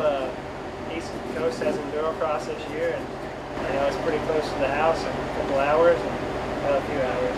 But just been kind of training a little bit this summer for it. Built us a little play track at the house, and just trying to get ready for it. See if we can. I used to race Endurocross probably 3 or 4 years ago. I used to try to do the majority of them, but it's a love-hate relationship. You try, and they only top 10 in the world make it to the main events and whatnot. So I've always been really close, just never had quite that good run to make the main. So I'm excited to come out here and try it again. I've been racing on the East Coast, doing GCCs, and Endurocross is quite different, but just gotta attack each obstacle alone, get through it, and get to the next, and just get around the course. Try not to make too many mistakes. Well, yeah, I was fortunate enough. My mechanic, Spencer Bloomer, he's big into the off-road, desert type racing. And he had mentioned before Unionville National, which was 2 weeks ago, to come here to Atlanta and do the Endurocross. And I said, heck yeah, why not? Come try to get something different. I've never done any sort of off-road racing, so this is my first one. Kind of getting thrown to the wolves a little bit, but I'm excited. It's a new challenge. I've ridden 3 days on a somewhat Endurocross track, nothing like out there. So I'm really curious and excited.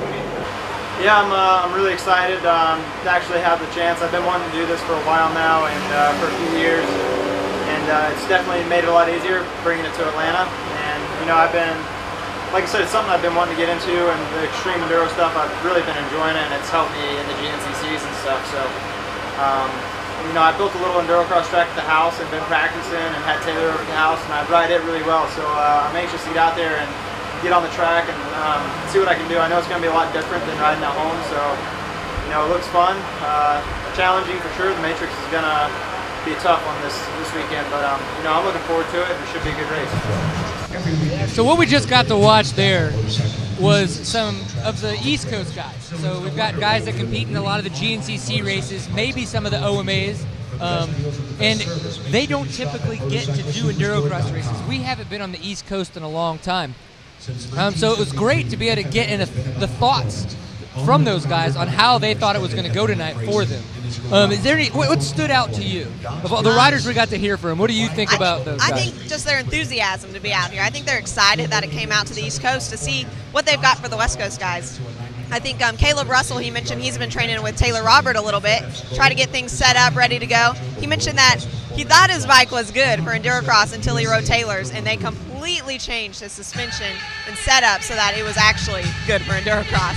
That is a solid point, and I'm very happy that you remembered that. It was very interesting because he was going to attempt all the endurocross training on his GNCC bike. He thought it was going to be great, and he was struggling, he thought it was okay. And then he rode Taylor Roberts' bike in all the same places that he had practiced and was like, whoa, I was wrong. Yeah. I need to get my suspension done. He's I need that. Yeah. So he got Rookie, the KTM suspension guy, to redo his suspension. He was like, I want what Taylor has. We need to make that happen. So yeah, that's really cool. And then Jordan Ashburn. Jordan Ashburn's a really good technical rider. He unfortunately had some issues last weekend at the TKO, not even finishing the third knockout, which is when all the rain was coming. It got really, really slick. But I think he's out here to have fun and do the best he can, obviously. What do you think about Jordan Ashburn? Absolutely. I actually know Jordan Ashburn, and we've been friends for a while, and the kid just loves to ride his dirt bike. I mean, he'll do anything to have fun on his dirt bike, and if he wasn't having fun out here, he wouldn't be out here. So I know he's having a good time. He's out here to see how he can do, and it's awesome to see him out here riding. Philip Nicoletti. We've talked about this numerous times already, but obviously you just got to hear from him. I like the part that he's doing this, or how he kind of got into doing this was because his mechanic, Spencer Bloomer, has worked on different off-road teams. He's an off-road enthusiast himself. He's gotten second at Florence Endurocross back when they used to come to the East Coast. So impressive. I mean, that's really cool that he was able to listen to what he had to say and was like, yeah, I'm willing to try it. Let's see what happens. It's really awesome because we don't see many motocross or supercross guys end up in the off-road, but when they do, it's usually GNCC, which is a little bit more outdoor national style. It's fast, it's rough, but when you throw them into an endurocross race, I think that's awesome that Phil Nicoletti says, all right, let's do it. What I wonder is the intensity level. Now, with endurocross, because of the obstacles that you're riding over, it is extremely intense. But you have to be so calculated. Oh my goodness, yeah.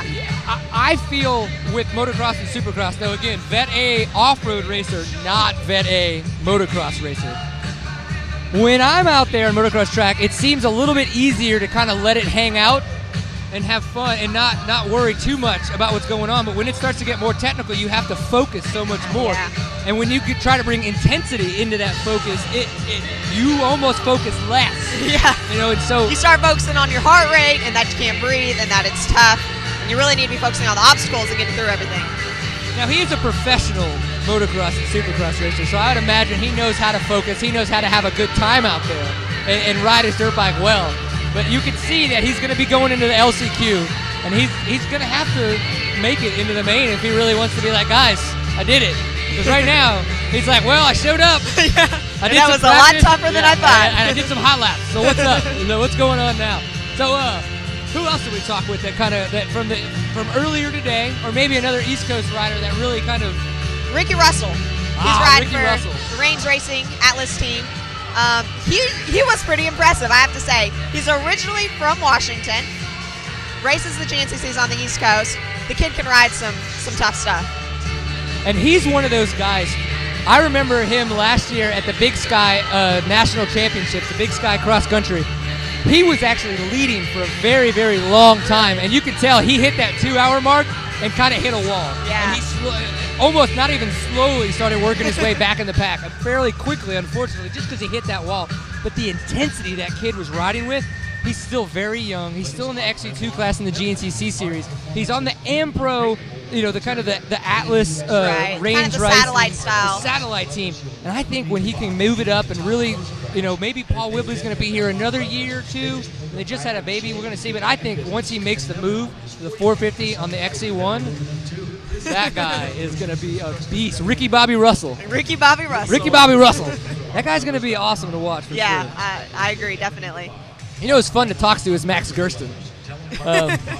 That guy is such a goofball. We have so much fun talking to that guy. It's almost me personified, and that's scary. I don't think most people will be able to handle a lot of that, but I think we take it for what it is, and we just have fun with it, walking around and goofing off with all these what I guys. think is funny is being on the East Coast side of the racing, we tend to think that the West Coast guys are a little bit snootier, not that nice to talk to. Those guys are awesome. They're nice. We definitely had a lot of fun out there talking to those guys. So what do we have coming up next? Looks like we've got another support class coming up, our open amateur class coming up here. Looks like they're getting ready. Not quite ready to go yet, but getting there. So we're going to have the support class, the amateur main coming up. And these are guys we were talking about, like Cooper Abbott is in this. He's also trying to make it he'll be in the LCQ, trying to make it into the pro main a little bit later. Ty Collins, we were just talking about, was the trial cost winner. He's going to be in this main, and he's going to be trying to get himself a Georgia championship here in one of the support classes. Also, another name that people might mention is Ryder Lafferty. That is Lafferty's son, Ryder, and he has done pretty well out here so far. Let's get this right. So we've got Michael Lafferty, 20 years racing for KTM, right? His brother, Rich Lafferty, does Rich Lafferty Riding Schools, and he's a very, very prominent Northeast enduro racer who has his schools, but then now is his son, Ryder Lafferty, who has been doing a fantastic job in the past couple years, working his way up in the Northeast. But this year, he has just made a statement on the Radiant Group Racing Husqvarna team. I mean, he has had so many good rides on that team at the National Enduro Series. It's been impressive. There must be something in their blood. I mean, all of them can ride, I guess. I was listening to the Pulp MX show, and they said that Travis Preston was mentioned. It's like, obviously we're intelligent people. It's very difficult to do what we do, to focus as hard as we do and ride these dirt bikes as fast as we do. But it's also, there's got to be a little bit of stupid just because you're turning that throttle so much. So what does that say about that entire family? I guess everybody can figure that out themselves. Yeah, I mean, maybe they've hit their head a little too much. Yeah. But we do wear helmets. We're safe people. We're very safe people. So it looks like we're getting ready to go. Everybody's lining up at the gate. So what I'm seeing Jordan Ashburn lined up. So what I think we're going to go with first is the LCQs for the pros. That's probably what we're going to be coming up with first, opposed to the amateur main that is probably going to be coming after the LCQ. So what some people might not know is that the first and second place finishers there's 2 LCQ heats. First and second will move on to the night show. So it's the last chance qualifier-ish. Followed by the last chance qualifier-ish. I guess so. Yeah, the last-ish chance qualifier. You know, one thing we haven't talked too much about is technique. So let's talk about the Matrix. That's obviously such a huge dynamic that we have mentioned so much. But what we didn't talk about is technique going through the Matrix. One of the ones that we've seen, obviously, being smooth. You can't charge that. But what a lot of people is doing is kind of doing a double, triple-esque double. You know, double in, triple, double out. Yeah. And that seems to be the fast line, but it's when that triple is just a little too far forward or a little too far back, and you're just a hair off, is when it can get a little sticky. Yep, and we've seen that quite a bit tonight. People attempting to get that nice, smooth double, triple in there and come up a little short, a little too far, and they're into the next log. Yeah. So let's talk about the rock turns here. We've definitely seen a couple different techniques going into that. The inside line doesn't look like the hot line. It doesn't. What's funny though is that's Taddy Blazusiak's. That's his hot line. If you watch him, he's been taking that inside line a lot. But a lot of the other guys are kind of hitting just to the outside of the middle, kind of scooting around a little bit, and there's a rock right about halfway between the main post and the outside of it, and they've been using that. That's kind of where they've been pivoting. Yeah, planting their foot. And then kind of picking the front end up and getting around. And that's great if nobody's in your way. Yep, and if you don't have Taddy coming in from the inside. That's when Taddy likes to take the inside line and then steal the show. That's right. And then it's the Taddy Blazusiak show. It is no longer just the AMA GEICO Endurocross Series.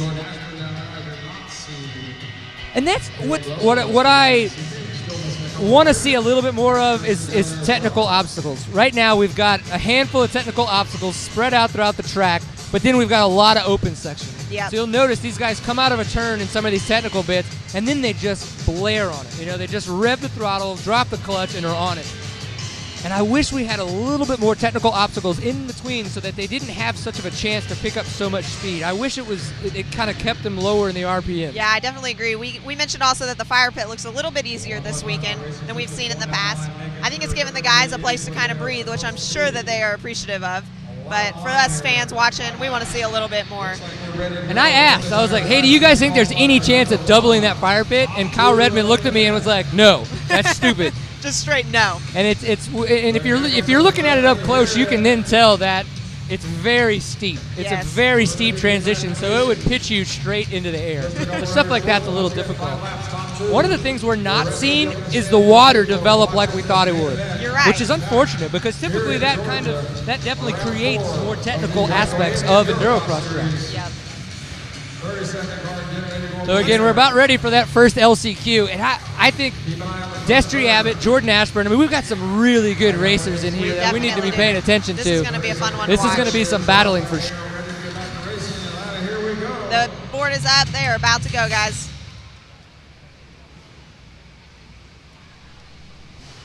The card is sideways. It's go time. And they are off and into the first corner. Looks like Destry Abbott goes too wide. Max Gersten, it looks like in the front there, number 15. Corey Gerfunder right behind him. Corey Gerfunder trying to take the lead there through the water. Oh, into the sand they go, side by side. Looks like Corey Gerfunder is going to get into the matrix first, but is he going to make it out of the matrix first? That is the question of the night, I'm pretty sure. And we just saw two different techniques. Corey Gerfunder skirting over the tops of the log, while Max Gersten did the double, triple, double technique that we were talking about.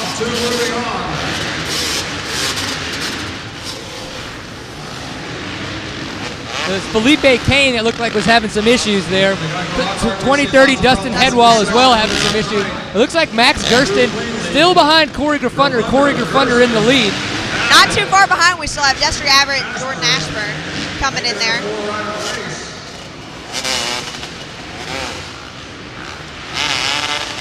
Oh man, jumping out of that water hole, that looks so much fun. That's the only part I think I would enjoy. Not me, I like to stay on the ground. Oh, I don't jump that often, but I would jump out of a water pit. Especially if there were snakes in it, I would get out of that thing so fast. You have a point. You have a point. Let's watch Destry Abbott. Destry Abbott looking really good. It's a little hung up there in the matrix, and here comes Ashburn for the pass. And oh my goodness, that looks sketchy. You know, that may have looked sketchy, but he got through it a lot quicker than Destry Abbott did, didn't he? That's the key, isn't it? So look, Corey Gerfunder kind of taking an inside line through the rock pit and shooting off. Oh, number 269 going down in the matrix. Gears should take that more outside line there through the rocks, showing the different line choices there. Ashburn, oh, getting through it pretty clean. It looks like the 200s are all decided that they need to have a powwow here in the matrix and discuss different options, the way to get through. What they missed was our whole discussion on how to get through the matrix. They should have been listening live. They should be listening live like you are right now, and hopefully you have shared this link with your friends and made sure that everybody's enjoying all the awesome that we're putting out for you guys. Here comes Matt Gerston now rounding up to the finish line. Jordan Ashburn not far behind. They're keeping it pretty tight here for an LCQ race. Now only the first two make it into the main, so Jordan Ashburn has to step it up. Yeah. He's got to go. We got some carnage here in the rock section. These guys, oh, it's the leader. Oh, Corey Gerfunder. Oh, Max Gersten going around the outside. Oh, and we have Max Gersten now passes Corey Gerfunder. Come on, Ashburn. Max Gersten now in the lead. Corey Gerfunder in second, still transfer position. Man, Ashburn almost. He almost had that. Those rocks need to be getting pretty slick. I think we need to get somebody to go get the hose and pour it on those rocks. Look at Max Gersten. He did a great job going through that matrix. Oh! Gerfunder's over the bar. OTV. Here comes This is Ashburn. Jordan Ashburn's chance. He's got this. Oh my goodness. Jordan Ashburn. White flag is out. They got one more lap. If they can make it through clean. Look at Corey Gerfunder having so much problems getting through there. I imagine he is. But Max Gersten now in the rock. Looks like he has stalled it at the rocks. Here comes Jordan Ashburn now into the rocks. Makes it through pretty clean. Oh, Corey Griffonder. Not having too many issues. Oh, Ashburn. Oh, we just What has cannot see what happened? is going on with Ashburn, but he is off the bike. So he Things was do in a not transfer look position. good. Something Oh my is gosh, pushing what a it bummer. off. Looks like Jordan Ashburn has dropped a chain. That is just so unfortunate. How heartbreaking. He's in a transfer position. But Yeah. that's GERSTON getting the win. Destry Abbott. Destry Abbott. Destry Abbott and Max GERSTON will transfer. Yeah, Destry Abbott giving the fist pump, so I think he knows that he's going to have qualified because we know that unfortunately Jordan Ashburn did not make it, and neither is Corey Griffonder, which is actually surprising. He actually didn't make it to the last knockout round of the TKO either, where he was third place finisher last year at the TKO, and this year he didn't even make it to the last 25. Talking to him earlier, though, he mentioned that rain. I think that rain got a lot of riders. I think more physically, it kind of got them emotionally. I would agree. I think because the day was so dry, a lot of people weren't looking that far ahead in what it was going to be like. Right. So when that rain came at the TKO, it just kind of like everybody just, whoa, do we really have to go through this again for another year? And it's a mental battle. Yes, it is. So we've got Max GERSTON, first place. I'm really happy for that for Max GERSTON. It's tough for him sometimes having to come out of LCQ, but he's done really well. He was fourth last year at the TKO, fifth this year. He's obviously been doing a lot better. He's actually a past junior enduro champion. So wow, I did not know that. Yeah, he's doing a really good job, and he's been getting a lot faster. His results have been picking up a lot lately. With a no doubt relief, Max GERSTON getting into the main event the hard way. Comes into the night seventh in points. Ironically, Corey Griffonder only about 8 points ahead of him in fifth. Lorette, take it away. Thank you, Paul. Well, the cowboy out of Arizona, Max GERSTON, does it, takes the win in the LCQ. Max, what was going on at the starting line? Oh, I don't know. There must have been a little cluster, but it's all good, you know. Had some fun laps and was able to get the win, so hopefully we can carry that momentum into tonight and have a good time. All right, now when you grabbed the lead, be good, but what was the first thought that you had? Oh, just stay smooth, you know, ride, don't make mistakes. You got a little lead, so just run it to the end and it's all good. All right, we're going to see you in the main event. Guys, put your hands together for number 15, Max GERSTON. Great job, pal. Paul Lindsay, how much do we enjoy that cowboy hat of Max GERSTON? Congratulations, Max. Where did that come from? That's the question. You know, he's told that story a couple times, and I wish I could remember it. We talked to him about that on Seat Time once, and it seems like having done 138 episodes of Seat Time, I'm not going to lie, it's tough for me to remember every single thing that we talk about on that show. I imagine some of those can become a blur after that many. Well, we do have a great time, and what's fun about that is we archive all of our shows. So if somebody were to want to find all the shows that we've done, you could either A, find them on seattime.co, or B, you can listen to the audio as a podcast on Stitcher or iTunes by just searching for Seat Time. 214 David Broderick, the 314. Now we've got the second LCQ on the line. These guys, look, we got people like Ricky Russell, Wally Palmer. This is going to be a pretty good race. Grant Baylor, I'm really excited about that. Ron Como, and then the Nolan Keppel, who we were talking about, and then we've got Mitch. Oh, I really like Mitch. Mitch is a cool dude. He lives with Taylor Robert in Arizona and rides with him and has been working on becoming just a faster, better rider. You know, just has fun out there, just living life, racing dirt bikes. So, I mean, that's life. For some dudes, that's the way they want to live, and more power to them for just having fun and doing what they want to do. But you've been that person. You've lived on the East Coast, racing the GNCC series. You and your hubby Pooh.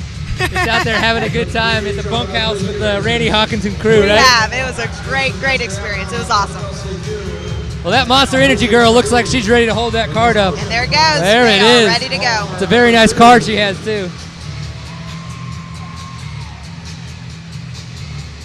Let's see if Ricky Russell can bring the intensity that we were talking about in this LCQ. I think we're going to need to watch Wally Palmer on the inside here on this first Wally corner. Palmer is going to be a wild man for sure. Let's see what happens. Yeah, Wally Palmer looking good there. Matt Crouch on the outside. Wally with the Ron whole Como shot. doing good. Look at Ricky Russell, though, right on there. the outside. He makes it out of there in second out of the rocks. Nice. That's pretty good. Transfer position, big buddy. Now they just got to make it through the obstacles. We need to see stay Wally on the ground. double that later tonight. I think watch we're going to see it. Through the Super matrix. smooth for Wally. Look at Ricky. Ricky. Looking good. Ron Como about to go over the handlebars. No. Grant Baylor. Oh, no. Grant Baylor's hung up. So right now, Stuck in him. We got some carnage in the logs there. right now, our first and second guys are way out front. Once Grant Baylor made a mistake in the matrix, everybody else was able to get away. So let's hope that Ricky Russell and Wally Palmer can have a safe, clean race, maybe a little show here and there, but make their transfer into the I main. think there's a good chance as long as they can hang on and not make any mistakes. Sometimes, Jordan, your observations just blow my mind. I'm so glad that you bring them to the table. We got a little bit of stuff going on here in the rock section. Wally Palmer, though, still in the lead. I'm really impressed by that. Look, Ricky Russell, he's actually gained a little bit of time on Ricky Russell. It looks on the like second lap. Ricky Russell is playing it a little bit conservative. He's trying to make it through the obstacles. Is that conservative or is that tired? You know, that's a good question. Because I I can imagine tell it's you, a little bit of both. It would be arm pump city for me right now. We got Grant Baylor coming in here. Oh, he's Grant Baylor trying to pull a Corey Grifunder. He's having a rough time in the Matrix tonight. He really is. He's one of the guys that we got a chance that we were trying to get a chance to talk with earlier. And he loves this stuff. He's so happy to get a chance to come out here and do a little bit of different racing. Still safely in second. Ricky Russell has taken the lead. Wally Palmer in second now. Coming into the sand section. Man, look at that. Wally Palmer makes a little bit of a mistake. Ricky Russell in first. Ricky Russell's looking pretty confident now. Yes. Maybe that's smooth and consistent work. Look, he just kind of, oh no. Uh-oh, here comes Wally. Through. Oh no, that Christini might have just helped him out a little. And somebody's down in the rock pile. Those two need to realize that they just got to be in the top two to transfer. No need to get too crazy out there. They're sitting comfortably in first and second. That is a fantastic observation. They right now have a great lead. They're way out front, and all they need to do is stay upright, try to keep their mistakes to a minimum, and making sure they get into the main a little bit later so we can see some wild man Wally Palmer finish line action. I'm hoping we get to see some of that. Once again in the Matrix, we've got Grant Baylor hung up a little bit, Matt Crouch. Mitch Carvalth also hung up in there. Yeah, Mitch has been having some issues. It's crazy that they had to take out a log, and look how much trouble they're still having. I wish y'all guys could have seen how it looked with that log in there. It was pretty gnarly. Everybody was having issues. Yes. It was pretty intense. So where you see these guys getting hung up right now, last lap coming through for Ricky Russell and Wally Palmer. And Ron Como in third right now, which is awesome to see. He did really good at the TKO as well, riding all day, making it from the amateurs on Saturday, riding all day Sunday, and making it into the finals. That is impressive. And if anybody's checked out, Looks like Ricky Russell is down in the rocks again. Here comes Palmer. It's going to be a battle. Oh my goodness! Oh, feet off the bike. Ricky Russell gets passed by Wally Palmer, having issues, but remember, he has time. He does. They got a big lead on Grant third. Baylor is a full lap down. Wally Palmer into the water pit right now, coming up to the tire double, coming into the matrix. Now look, there are people in the matrix, so he needs to make this very smooth. Here he comes, looks good, and he's got it. That was the double, triple, single technique, and folks, it worked really, really well. Here comes Ricky Russell. Wild man Wally Palmer giving us a show, as he should. Now Ricky Russell coming in second, getting a little jerky there. Good ride for Ricky Russell. Woo! I think he's excited.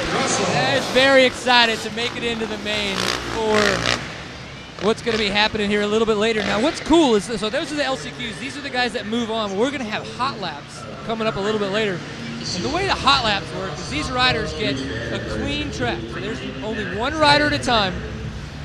They start behind the finish line. They cross the finish line, so then their transponder crosses over the finish line. They do the track once, as fast as possible. The quote-unquote hot lap, because they're doing it at hot speed, fast speed. They're so fast they're on fire. I hope not. And then, well, you know, we got fire extinguishers. We'll call it a metaphor. Yeah, we got fire extinguishers. We can make it work.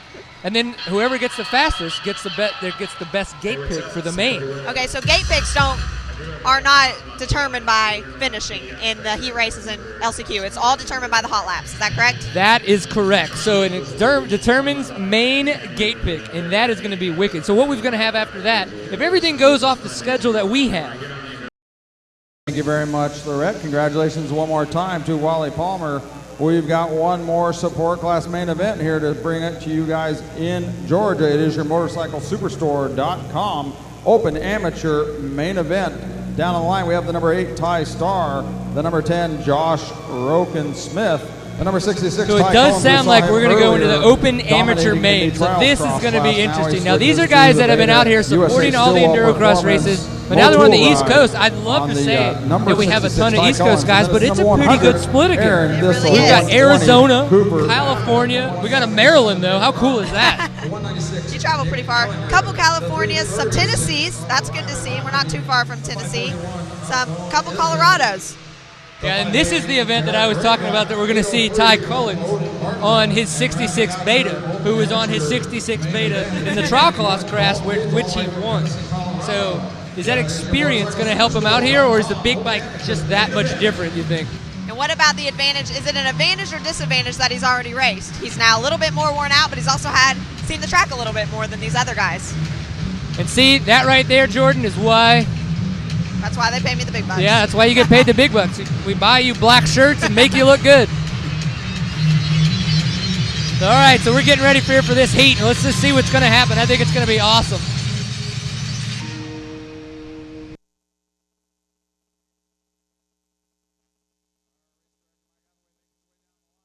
All right, Monster Energy Girl has the card up, and we are getting ready to go racing here for the open amateur main. Let's see how much fun these guys are going to have out here. Do you think, I think it's going to be fun to watch. Definitely going to be fun to watch, that's for sure. They are off. Cooper Abbott, look at that, doing a great job getting out front. Awesome start. Nobody goes down in the first corner, which has really surprised me. That is a tight and flat first corner. Cooper Abbott looking like he got through safe there, getting a chance to kind of come out front, but we are seeing some carnage in that Kenda tire turn. With that many people all coming into it together, it's destined to have a little bit of carnage there. Oh, but he gets hung up. Oh, no, he gets hung up in the matrix. And we've got guys down all over the place already. And who is it? Ty Collins on his 66 Beta, now in front. Aaron Thistle has picked up, I think, in second place there. Oh, again, man, we're seeing a lot of carnage in the matrix. Now, again, they have put out the pallets to help out a little bit, but when this stuff gets this slick, honestly, it is just very, very hard. You know what? Wow, we have a lot of carnage going on in the rock section right now. Ty Collins made it out clean, and he seems to be getting a little bit of a lead now. It looks like second place is Andrew Thistle, 100 on a Yamaha. Aaron Thistle, excuse me. It's cool for these guys to be rocking. Look at this, though. The rocks are just absolutely insane. I think they're getting dug out more and more at every race. That inside line's getting deep. All right, so Ty Collins, number 66 on his Beta, going through the matrix very smooth. Very smooth. That was very smooth, consistent, and he didn't charge it. He just rode into it with complete It's almost control. like he's still on his trials bike. If you watch him, he stands up a lot. He's smooth, very You know what? Both of them being Betas, that might be a lot easier to do than, say, if he was riding a KTM or a Yamaha or a Kawasaki big bike, but his trial bike being a Beta. And look, we got Ryder Lafferty going through there right now. Looks like he's unfortunately in 7th place by timing and scoring, but that's okay. He's out there having fun, trying something different, because Endurocross came to the East Coast again, and we're super excited for that to have happen. What I think is awesome to see in these support classes and the open amateur class especially is the heart that these guys have. They do not give up. They just keep going. They fall, but they get up and they keep charging. So if anybody just noticed what happened in the Rock 180, we had Cooper Abbott was actually in second. He got stuck a little, and Aaron Thistle, his 100 Yamaha, came and got around him. So we're going to see if he can keep that in front of Abbott, or if Abbott can get him back to stay in second on the podium. Oh, and we have some people going down on the log right before the fire log section there. Both riders stuck momentarily. The 823, I'll have to see if he's even on the lead lap. Yeah, so Ty Collins has a great lead right now. He's already through he did the 180 rock turn. 580 here in the matrix is just having a field day. Ty Collins is making this look pretty easy. I think having that extra time on the track was pretty helpful for him. That sounds like somebody we might want to have on the show sometime soon, doesn't it? That's a good idea. It looks like Aaron Thistle's still in second. We're going to see here once he comes through with timing and scoring. No, Cooper Abbott is still in second place right now in front of Aaron Thistle. So that's good for the Abbotts. He's getting that front time. Maybe that's going to help out Ty Collins, or as it has helped out Ty Collins, maybe it will help out Cooper Abbott later on in the Pro Main. Oh my goodness. So look at Ty Collins, 2 wins this evening. That's He's got to be awesome. pretty pumped. He's got to be pretty sore.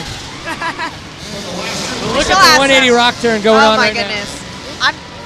I said earlier that I love to be out here, but I'm starting to rethink that after looking at this rock turn. So you're saying if somebody just walked up and said, "Hey, here's my bike, go get yourself in the woman's main," you wouldn't do it? I'm afraid not. Not after watching that. You're like, I think I'm gonna go a little bit more intelligent than that and say no. Using that little bit of brain that we have. How many times have you been on your bike in the past month or two? 0. So yeah, I mean, just jump on the Endurocross track here in Duluth, Georgia at the Gwinnett Center and see what happens, right? That'd probably be a bad idea. I don't know. I'm into it. I mean, I think I could talk you into it. You would do it or I would do it? Oh, I think I could talk you into doing it. Oh my goodness. And there it is, Thistle getting the third spot on the podium. So we've got Ty Collins, number 66 Beta, getting his second win this evening here in Endurocross. That's pretty awesome. On the Kawasaki, Cooper Abbott, Destry Abbott's son, having so much fun getting second place. And then third, Aaron Thistle on his Yamaha. And it was a battle, I think, there, Thistle and Lafferty there at the end through the Matrix. That was fun to watch. And then you look at the Matrix now, if you could, man, we got guys just still going OTB trying to get there. Beta, Gas Pass, and the official piston of the 2014 GEICO Endurocross Championship. Racing is in our blood.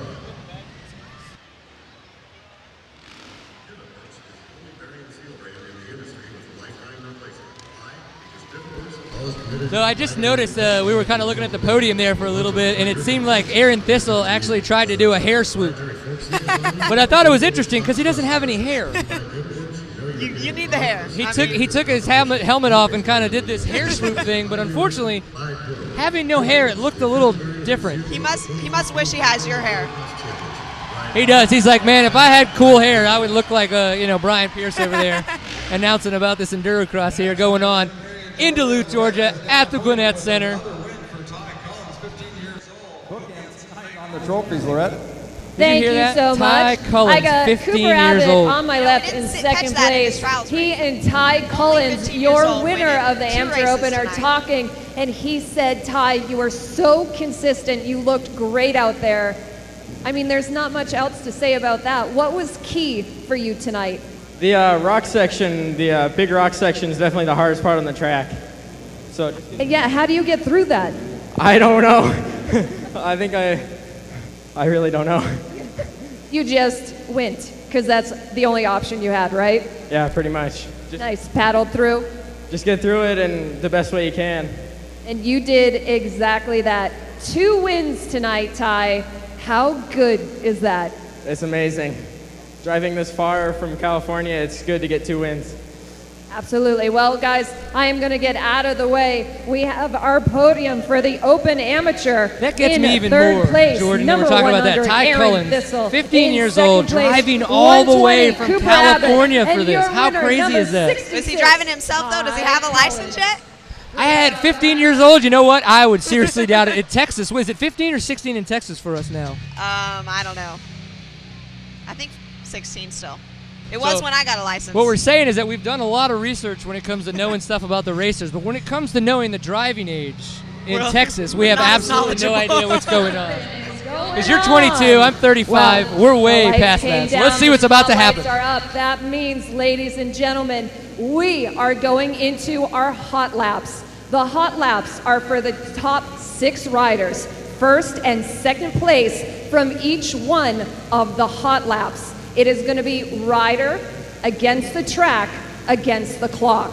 What these guys are doing is racing for a gate pick. They are also racing for $2,000 cash, presented by Mike Girardi of Girardi Wealth.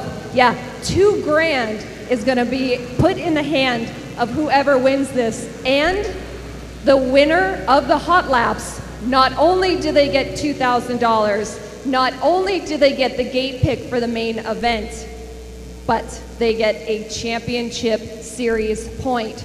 So these guys are going to take it seriously. We're going to bring the lights back up, and we're about to get into the Endurocross hot laps.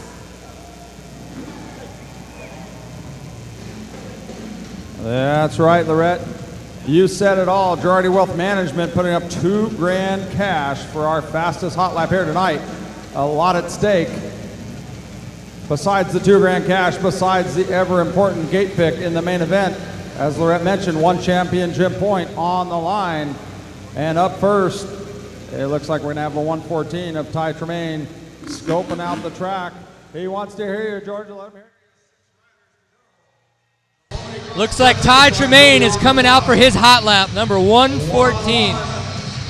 We watched some of these hot laps earlier today, and this is fun to watch. The guys have a clear track, no excuses of anybody holding them up, and they just go as fast as they can. Yeah.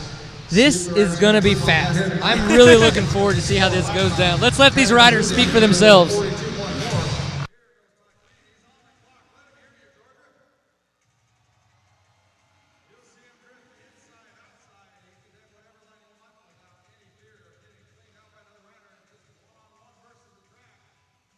Some unique line choices by these riders. Even if they bobble, they might keep going. You never know. Mistake-free so far. Airs out the rhythm section into the GEICO Rock Garden. Ty Tremaine, so far so good. Oh, goes down in the Kenda tire turn. That's very unfortunate. Mistakes like that, picks it right back up and keeps going. Great time, unfortunately, for having that is Endurocross at its finest Every right second there. counts in these hot laps. This is for their gate picks on the main event start. Let's see how he does in the Matrix. Smooth, smooth. I liked it. It was good. Let's see what his time comes up as. Currently fastest at a 52-second hot lap. Wow. Unfortunately, he did make a mistake, so we'll see how that holds up.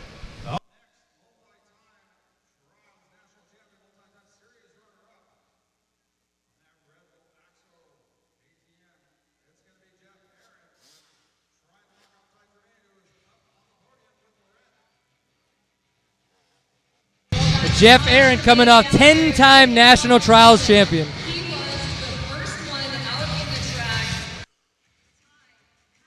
Nerve-wracking is that?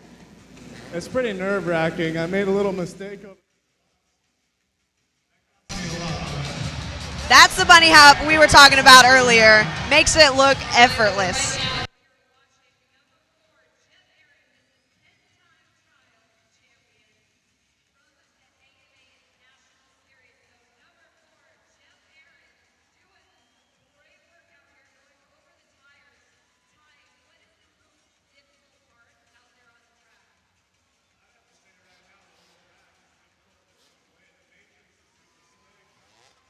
Are hard. So Jeff Aaron comes through. Let's see what his time is. So 46 seconds. That shows how much time Ty Tremaine lost in that wreck in the rock section.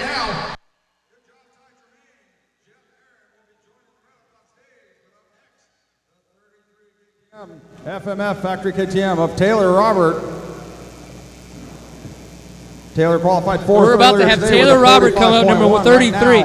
We saw him do really good at the TKO, getting second place behind Cody Webb. I'm sure he started getting second place too. We saw Cody Webb get second place a long time at TKO and then getting first twice. So this hot lap maybe his vindication for that second place. Here he goes. Going over the tire jump, looking good, a little bit of style, but still staying low. Straight into the pro line, up over the logs. It Here looks he comes fast, into the yeah. rock. Let's see how he does. Looks good. You know what? That looked pretty good to me. Yep. Let's see if he doubles. Oh, he gets the double. Let's see how this Kenda turn treats him. This Kenda turn is starting to get a little more tricky. You know what I think is happening as the track's developing? I think rocks are getting moved around a lot more and spaces are opening up, so less rocks are staying still, and they're kind of shaking and moving on the guys as they come through there. If you notice that rock section, the rocks are a lot smaller. Oh, and he goes down in the matrix. Now, did you see what happened? Those first 4 logs, he made it over clean, but he came over a little bit at an angle and tried to use that second to last log to get his front tire up, and by doing that, it totally kicked his front tire out and it washed him down to the ground. Taylor Robert jumps to second with that little bobble. 51.4 for Taylor Robert. Up next, we got Taddy Blazusiak coming in here, buddy. I think this is going to be interesting. You know Taddy Blazusiak wants that money and that first gate pick. I think more important than that money is that first gate pick. That's a tight first corner. Those guys on the inside. All right, let's see how he looks. Oh, yeah. Didn't even stay low, just brought the style. What do you think about that first turn, though, right there? They just got to stand up and go for it. It is so slick. With a time of 46. Here it comes through the rocks. Oh, that was a pretty little wheelie he did there. Did you see that? His foot didn't even touch after that initial. Let's see, hits the double. Nice. And let's see how the Kenda rock tire turn hits him. So let's see how he can finish it up. Looks pretty good. Better. That looks like the best one so far. Into the water pit well. There's the same. Oh, look at that. Now that's bringing some speed to the table, folks. Through the matrix. He can make it Oh, clear. this I is think our he's winner going to top right here. this one. And the Oh, crowd man. is on their feet. And just like that, 43 seconds, guys. 43.218. I can't even brush my teeth that fast. Taddy Blazusiak with 2 riders to go, eyeing that ever valuable championship point. He will join Lorette up on stage momentarily. 43.2. He qualified fastest. Looks like we got Colton Haaker coming out. I see him on the bike. For Taddy Blazusiak now, the winner of round 3 on the Rockstar Energy Lucas Oil Honda. Colton Haaker here, folks. Let's watch this. We've seen so much from him lately. He has been stepping up his game. He was great on the Kawasaki that he used to be on, but now that he's been on this JCR Honda team, you can tell that that program has been making him #killing it. All right, here he goes, guys. Let's see how it goes. Bringing the style. That's nice. Here we go. First little turn. Oh, that looks so sketchy if you were to screw that up. Are you watching his lines that he's taking? Into the rock corner. He's looked the fast. Oh, Oh, my look at that in the rock turn, folks. Oh, Did my you gosh. see? He got his entire bike off the ground, and while he was in the air, pivoted on the rock to get himself turned. That was fantastic. Oh, no. Makes a mistake in the Kenda rock tire turn, though. But look at that bike control right there. Into the water pit. See how he hits this tire? Look at the speed. Great. All right, now the matrix. See if he can get through this clear. He's going to be pretty Super close. clean, Oh, my folks. goodness. This has got to be the winner right here. Got to be the winner. Oh, yeah. 42.750. Now that is riding Endurocross style, ladies and gentlemen. 42.7 for Colton Haaker. Knocks Taddy off the top step. 5/10 off his time from earlier today. Great ride, great recovery by Colton Haaker. Now we got Cody Webb though. Moves into that number 1 I don't know. That was fast. I don't know if Cody Webb's going to be able to beat that. He's going to have to be so fast in every obstacle and so precise to be able to beat that Cody time. Webb giving us a little style here though. Check that out. He's having fun. There it is. He wants the crowd to get pumped up. Come on, crowd, get pumped up. Let him hear you, Georgia. I don't think they want to pipe me through to everybody though. They're afraid of what could happen with that. Yeah, they're leaving that to the other guys. What's Colton got to say for that lap down there? He's pumping up the crowd. He's ready to go. He wants the crowd to get into this, and I'm so surprised that we're not getting more from these guys. It's a lot on the line, isn't it? It's not over yet. Cody's Bring gonna it, put down a Cody good lap Webb. right now. Bring it. and, That's what I know is going to happen. We'll see how it's going to be brought. All It's going to be brought. Well, Colton Haaker down here watching now. number 2. Let's watch the turn. Cody Webb now. Oh, lost that's a it little right bit. there. That's it. A little bit wide Half a second around right there that tire. lost. Not It's going to sure make if him that lose was it to Colton Haaker. Let's see what But happens. with Doesn't Endurocross, look as you can fast as always Haaker did make through there. up time. And, That was but pretty quick. That rock turn looked pretty good. I'm not going to lie. The fire pit, though, is just not technical enough. Of Cody Webb's hot Hitting that double, looking good. Here's the Kenda rock tire turn. Looks like it had a little bobble, but not too bad. Oh! We have not seen too many people try to do that. Look at that, though. That is so fast. 42.7 the time to beat. Let Cody Webb. Here we go, guys. Let's see what happens. Let's see what happens. Over the finish line he goes. Oh! Woo! Oh, that looked insane.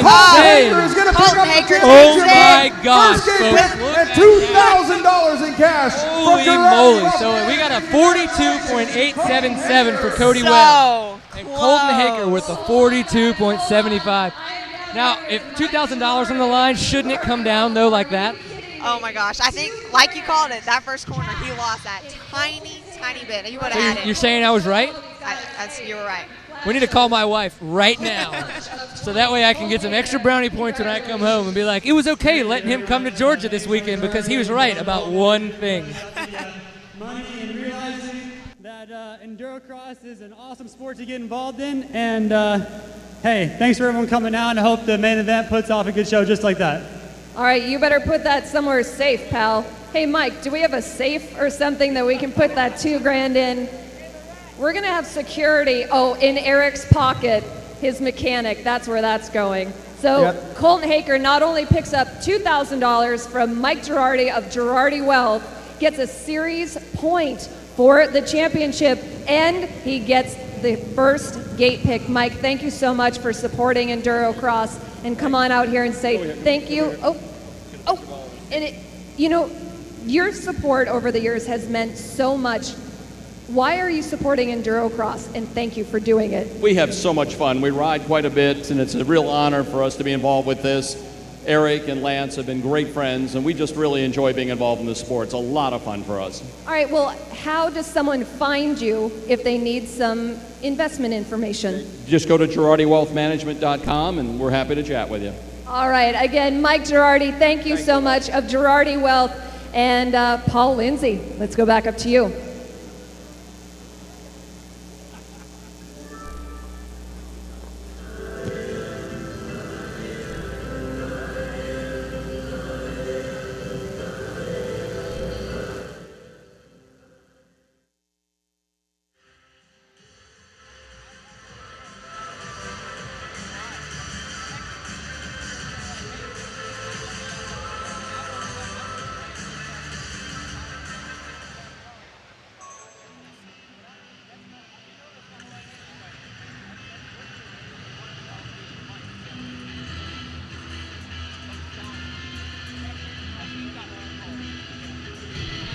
All right, guys, now we have the women's class lined up, getting ready to go for their main event. These girls are tough. This track is tough, and they're going to show us how to bring it.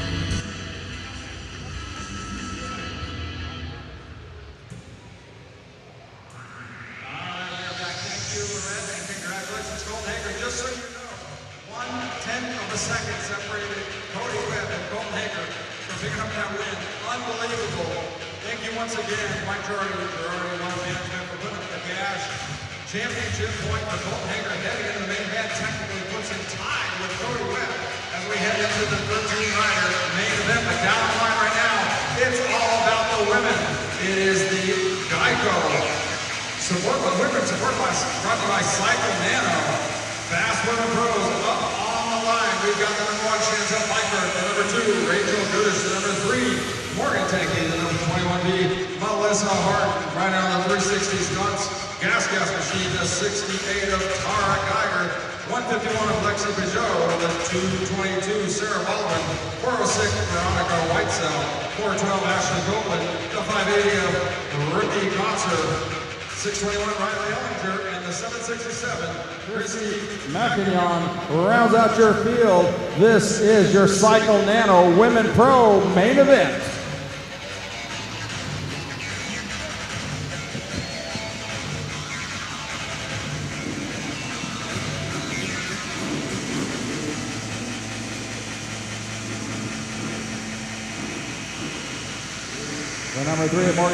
So we're getting ready for the women's main here, and we're going to see how these ladies do on this Endurocross track. We got a chance to watch them practice earlier, and they're giving it. They're really putting it out there, and you're not out there, unfortunately.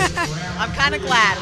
These girls are tough, and they make it look pretty easy, I'm going to say. Yeah, and we will mention that like Rachel Gudish was actually one of the first women ever to qualify for the Sunday TKOs race last weekend from the amateurs on Saturday. No one else has ever done that before, and Chantel was as well. And these ladies are out here. You know, I mean, so, and I didn't, by no means am I saying I'm a great racer, but I didn't qualify for Sunday, and they did. So I can only imagine how much faster they are going to be riding out here than I could do. Off. Rachel Gudish looking like she's in the corner. first. Rachel Gudish there. With Tara Geiger getting in there. Let's see how the Kenda tire turn treats her. Oh no, that inside line is getting pretty tough. Look at that. Yep, that is just getting, those rocks are getting moved around so much that it's getting very difficult for people to get through there. Rachel Gudish, though, coming through in front, looking really good in front of Tara Geiger. No, that's number 3. That's Oh, Morgan. my goodness. Morgan going out there. That's awesome for her. Tara Geiger getting a little sideways, unfortunately. Now, this is going to be great for Morgan because she's riding consistent. She's staying out front. So that's awesome. Here We'll see come what all that's the gonna other do girls for her. into the... Yep, so now they're getting a little packed up in the matrix here. You know, they did pretty good through that, I'd have to say.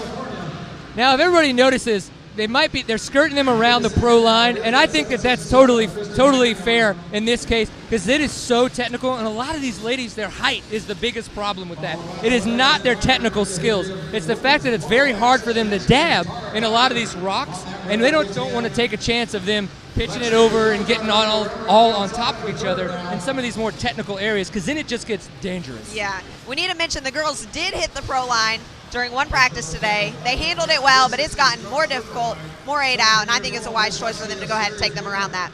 It's that Kenda rock tire turn that has, the way it's progressed, that it has become much more technical than it had You know, in the we were asking for more practices. technical obstacles, and I think we found one.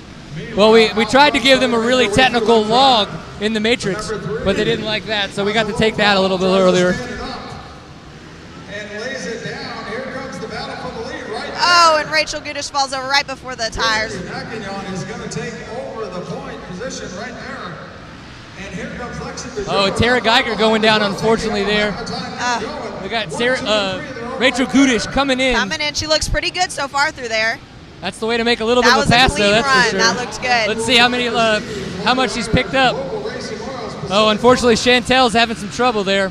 Chantel Bykirk. Oh, and Tara Geiger, did you see her hand just get wrecked by that by the lapper that came by? She looks hurt. We've got a new leader. Picks up the white flag. Morgan and It looks like here. McKinnon, 767 by our timing and scoring right now, says that she's ahead of Morgan. But Morgan, unfortunately, is having a little bit of trouble there. This matrix is getting In pretty the bottled matrix. up. It's going So to make we'll it see. more difficult. Here comes Rachel through there.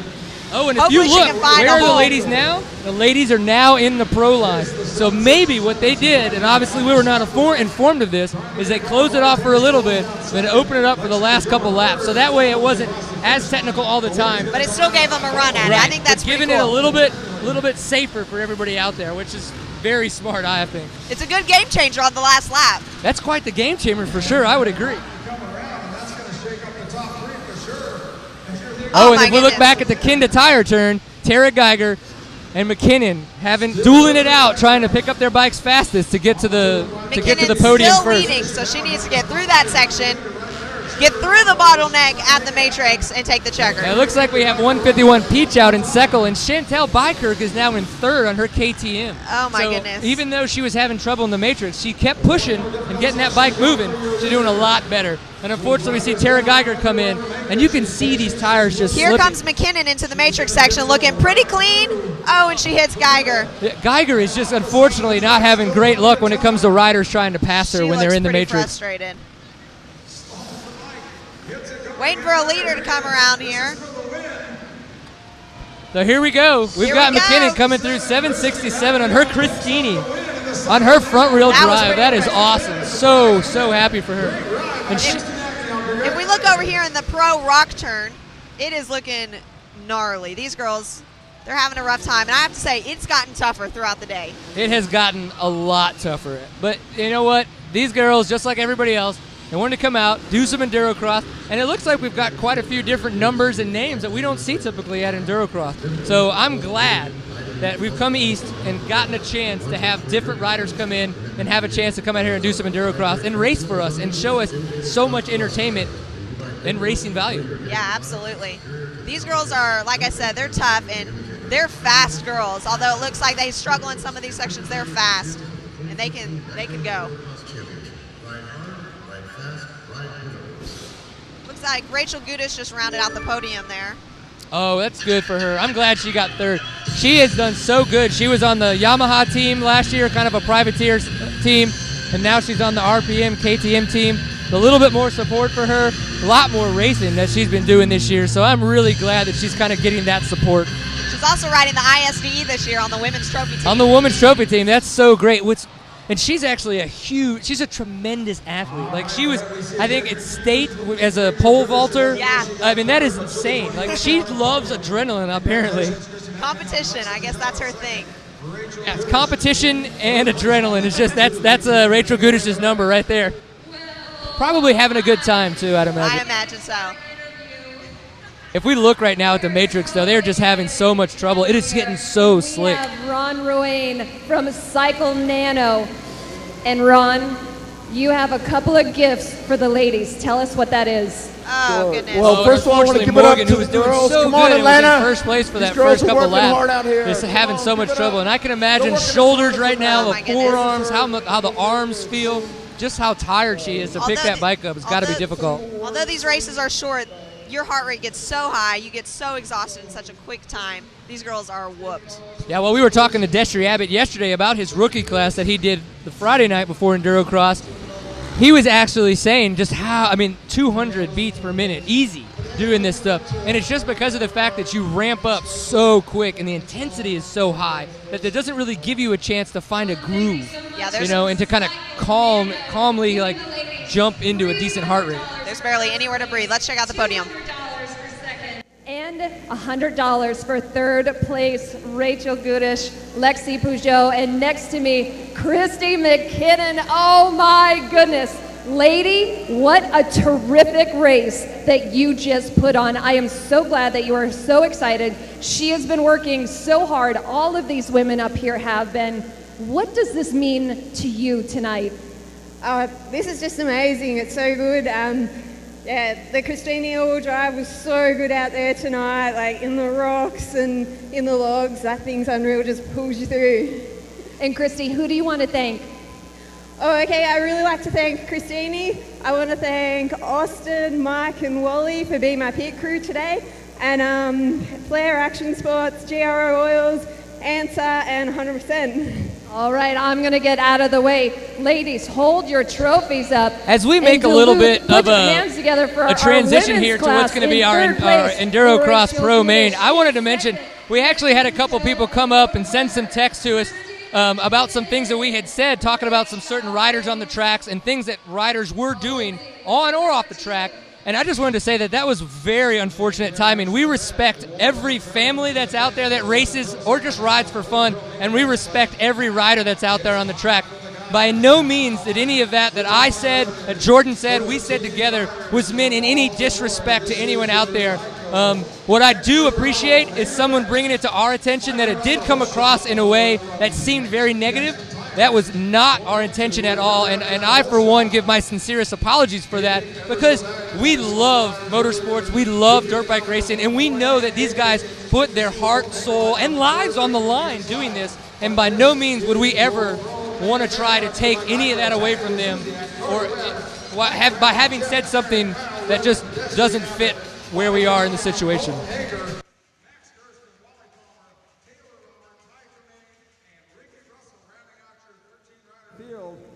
Getting ready to do it. So here we go. We're going into the main here. Now this is going to be awesome. These guys have been pushing all day long. They've done their hot laps.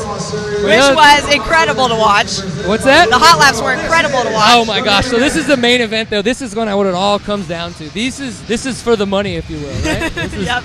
This is for the That's what points they say. and the money. Yeah, that's what they say for sure. And so what we go here, points right now as we come into this, we've got Cody Webb in first place. He's number 2 on not on a KTM. Apparently we haven't had these updated too well. On a 71 with 71 points. Colton Haaker number 10 on a Honda, on the JCR Honda at 70 points. Taddy Blazusiak is on the KTM with 68 points. 33 Taylor Robert on a KTM with 49 points, and Corey Gafunder in 5th on a KTM as well this evening. So we were very close, but unfortunately the first 2 riders, we wanted to clear up the fact that Cody Webb is definitely riding a Beta, and Colton Haaker is riding a JCR Honda. So those top 3 are close in points. Very close. We have not had points that close in a long time. Taddy Blazusiak has just tried to walk away so many times. So let's see, is Cody Webb going to continue to be as dominant as he has been as of late? He didn't win Endurocross, he didn't win Sacramento, but he's been up there very consistent keeping his points lead. So he wants to keep that points lead. Absolutely, here they go. The main event. Bringing it in. Looks like Taddy Blazusiak comes to the corner first, and he's going to get the whole shot. Oh, here we go. Let's see what this turn does. Kenda rock turn here. Oh, in and out clean from Blazusiak. That was good. Cody Webb in second. Brown, Colton Haaker. This is going to be some good racing. I love to see these lines developing over that tire double. So the matrix here. Taddy Blazusiak, Cody Webb coming up on the my inside. Goodness. Brown here having comes some Haaker. trouble. Haaker goes down in the matrix. Takes Brown down with him. So again, we've got first and second getting a little bit of a distance on the rest of the field because of the distance in the matrix. Blazusiak coming into the rock corner.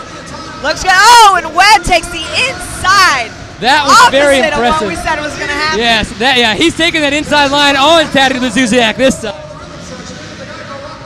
Let's see what happens. Blazusiak hanging up a little. Webb on the outside. Blazusiak stays in the lead though. I was looking to see Webb jump and bring that front tire over again like he did in his hot lap, but he didn't. Yeah. Into the matrix they go. Both of them came through the matrix. What they need to be doing right now, again, minimize the mistakes, and since they have such a distance on the field, that's going to come help a little bit later. But what do we see? Taylor Robert takes over third there. And he also seems to be closing the gap a little bit, I would say. Blazusiak and Webb still keeping it tight there through that rock corner. And Webb has been taking more of an inside line completely from what Taddy Blazusiak has. Not even when Taddy was on the outside, even that time, he's still. Oh, and unfortunately, Ricky Russell going OTB there in the matrix. Desiree Abbott thought it looked cool and wanted to follow suit. Here come the leaders through. I wonder how this carnage is going to do. Oh. Pretty clean, but they are close. They are very, very close, and this is awesome to watch right now. The Colton Haaker waking his way through the pack. That's awesome. He Jeff Aaron coming in there too. Went down on the first lap in the matrix section and got a little behind, but now he's caught back up to Taylor Roberts, who's in third. Cody Webb takes the lead in the rock corner. That's what we wanted to see. That's what Cody Webb wanted to see, was him being out front, getting in front of Taddy Blazusiak and trying to keep that points lead. Jeff Aaron just takes over third through that rock corner also. That was pretty impressive. Cody Webb looking pretty confident now out there in the lead.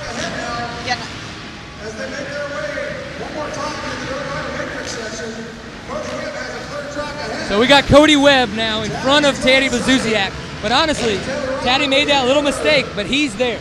He's close enough that if Cody were to make a small mistake, Taddy could capitalize on it. He's not going to let him get away. It looks like we still have Taylor Robert in third. Jeff Aaron, who was in fifth, is unfortunately getting stuck up in the matrix. Here comes Haaker through the matrix, back to the leaders.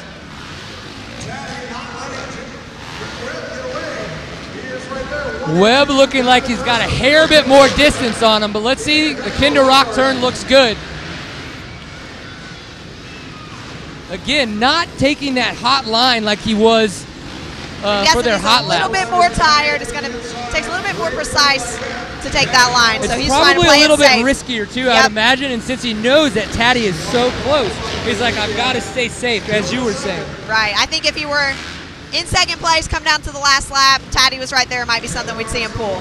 But when he's leading, has a little bit of a lead, he shouldn't take that kind of risk.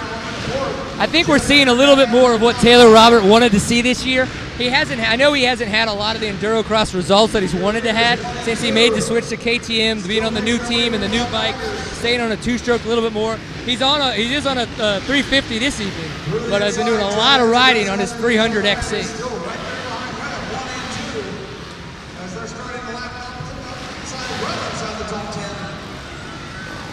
Here the leaders come back through the matrix. Cody Webb making a few mistakes there in the matrix. Blazusiak kind of reels him in. And Blazusiak almost goes down there.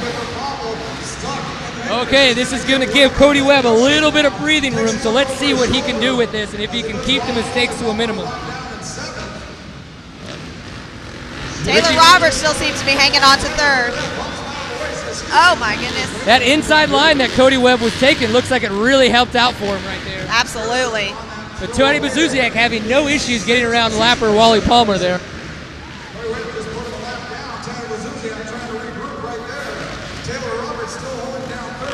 Oh, Blazusiak looks to get hung up a little bit in that Kenda Rock corner. Oh man, so is that going to give Cody Webb even more time to make his times a little bit better? He's definitely got a bigger lead now. Oh, here we go. Blazusiak now in the matrix, and Webb is making the 180-degree flat turn. So obviously a much, much more lead for Cody Webb over Taddy Blazusiak. And Taylor Robert in third place. I think he's super happy with that.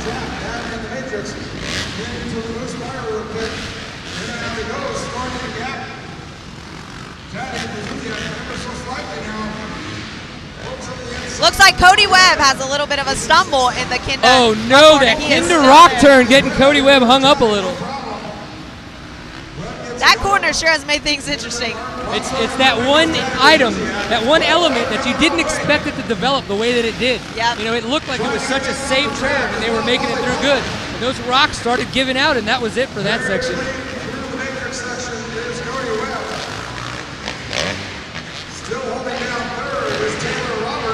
Oh, and Max GERSTON goes down in the matrix. Oh, Max GERSTON going down there in the matrix, having a tough time of it. Webb staying upright, staying out of trouble. Blazusiak is obviously making a few mistakes, nothing too horrible, but just enough. And Wally Palmer's sliding out there in the matrix. And it's those little mistakes that Taddy Blazusiak is making that seem to be helping Cody Webb stay just a little bit more in front. Cody Webb hasn't seemed to make very many mistakes, which I think has given him a little bit of confidence. He'll be able to probably keep his heart rate a little bit lower. Keep that arm pump down too. I can only imagine the stones that are in those guys' forearms right now as they're out here riding this motocross track. I have to say though, we see Haaker is taking over third place in front of Taylor Robert now. Jeff Aaron's still sitting there in fifth.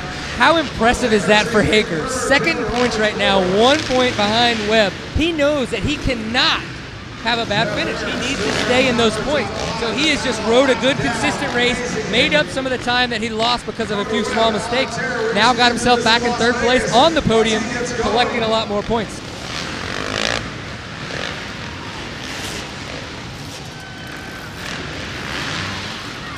But as we've seen in Endurocross, the last lap, the last element, the last obstacle could be that one where you just lose a little bit of focus and let the intensity get to you, and you can throw away. Absolutely. So that's why we got to pay attention and see how this thing plays out. Matrix section in second. Here's Haaker starting to creep up in third now. Robert's still fourth. Webb seems to have a little bit of a comfortable lead where if you were to make a small mistake, I think he'll be okay here towards the end of the race.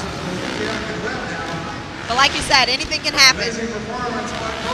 You know, it's kind of a shame that Ricky Russell had to go to the LCQ because you can tell he's kind of dog paddling a little bit, probably a little bit more tired than a lot of those other guys who are fresh, who were able to make it out of their heat. And so I think he's going to be back though. I think he wants to do more Endurocrosses. He's made a pretty good showing for an East Coast guy. I would agree.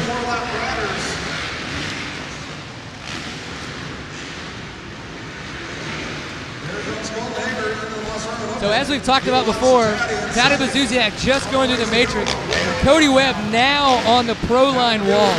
No, he is already in the 180 turn. Behind some lappers. Loses a little bit of time there. Wally Palmer just giving it for the Cody Look at that. Webb. What did I say? The fire pit's not technical, but it takes down our leader. That's why it's in Endurocross, folks. Taddy is right behind him now. Oh, man. Oh my gosh, it just doubles the logs and passes Cody Taddy Webb. Blazusiak making the pass. This is why Endurocross is so fun. Oh my gosh. And now what's going to happen? Is Cody Webb going to push it? Is he going to ride slow and hope that Blazusiak makes a mistake? How is this going to play out? Do you think we're going to see that line through the tire double? Oh my gosh. Oh my gosh, folks. On the same lap, Cody Webb passes back to Taddy Blazusiak. 2 laps to go. How is this going to play out? I think these guys are going to battle it out. Let's hope they don't get caught up by any lappers and that everybody just has a good, clean, awesome Endurocross race. Oh, and Taddy takes the inside. Oh, Webb no. goes down. Webb's got to get up quick Oh my here. goodness. Got to get up quick. Gotta get up quick.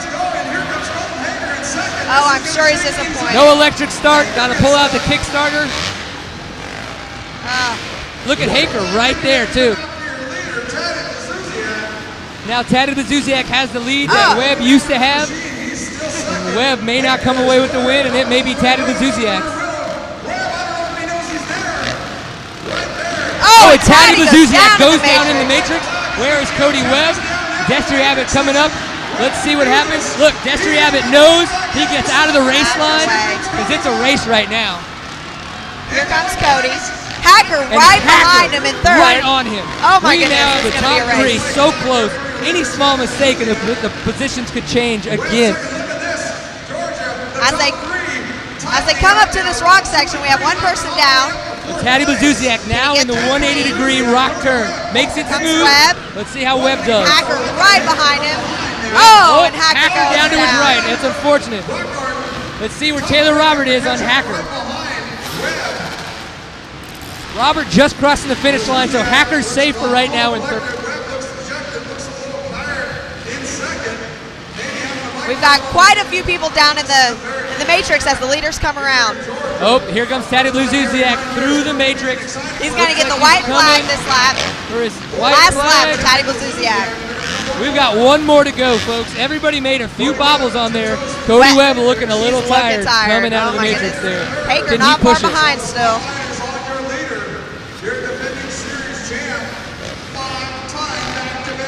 There's something to be said about that, though. Taddy Blazusiak, 5-time Endurocross champion. That's why he's such a dominant force here in Endurocross. He's consistent. He knows what he's doing. The guy knows how to ride the technical, nasty, gnarly extremely well. Yep. Haaker is really closing in on Webb again. I think that's going to be a good battle for second. All right, Blazusiak coming through the matrix, what's probably going to be the last time for him. Let's see how this goes. Awesome, looks super clean. So here we go. He's going to take the main event win. Taddy Blazusiak for the win. Look at that. Oh my gosh, Taddy Blazusiak had it. Cody Webb had it. Let's see what happens here in the matrix. Cody Webb right clean. behind him. I think Cody Webb's going to keep make it second. happen. Yes, he does. Second, Yep, Webb, and there's third, Haaker. Colton Haaker. And Haaker getting third place. How awesome is that? Those guys battle. And those are our top 3 in points. That's exciting. Yeah, that's the way it should be. So we had Taddy Blazusiak, who was third in points, got first. We got Cody Webb, who's first in points, gets second. Colton Haaker, third point. Second point, I'm sorry, getting the third today. So we're going to get a little bit of a change up here for sure.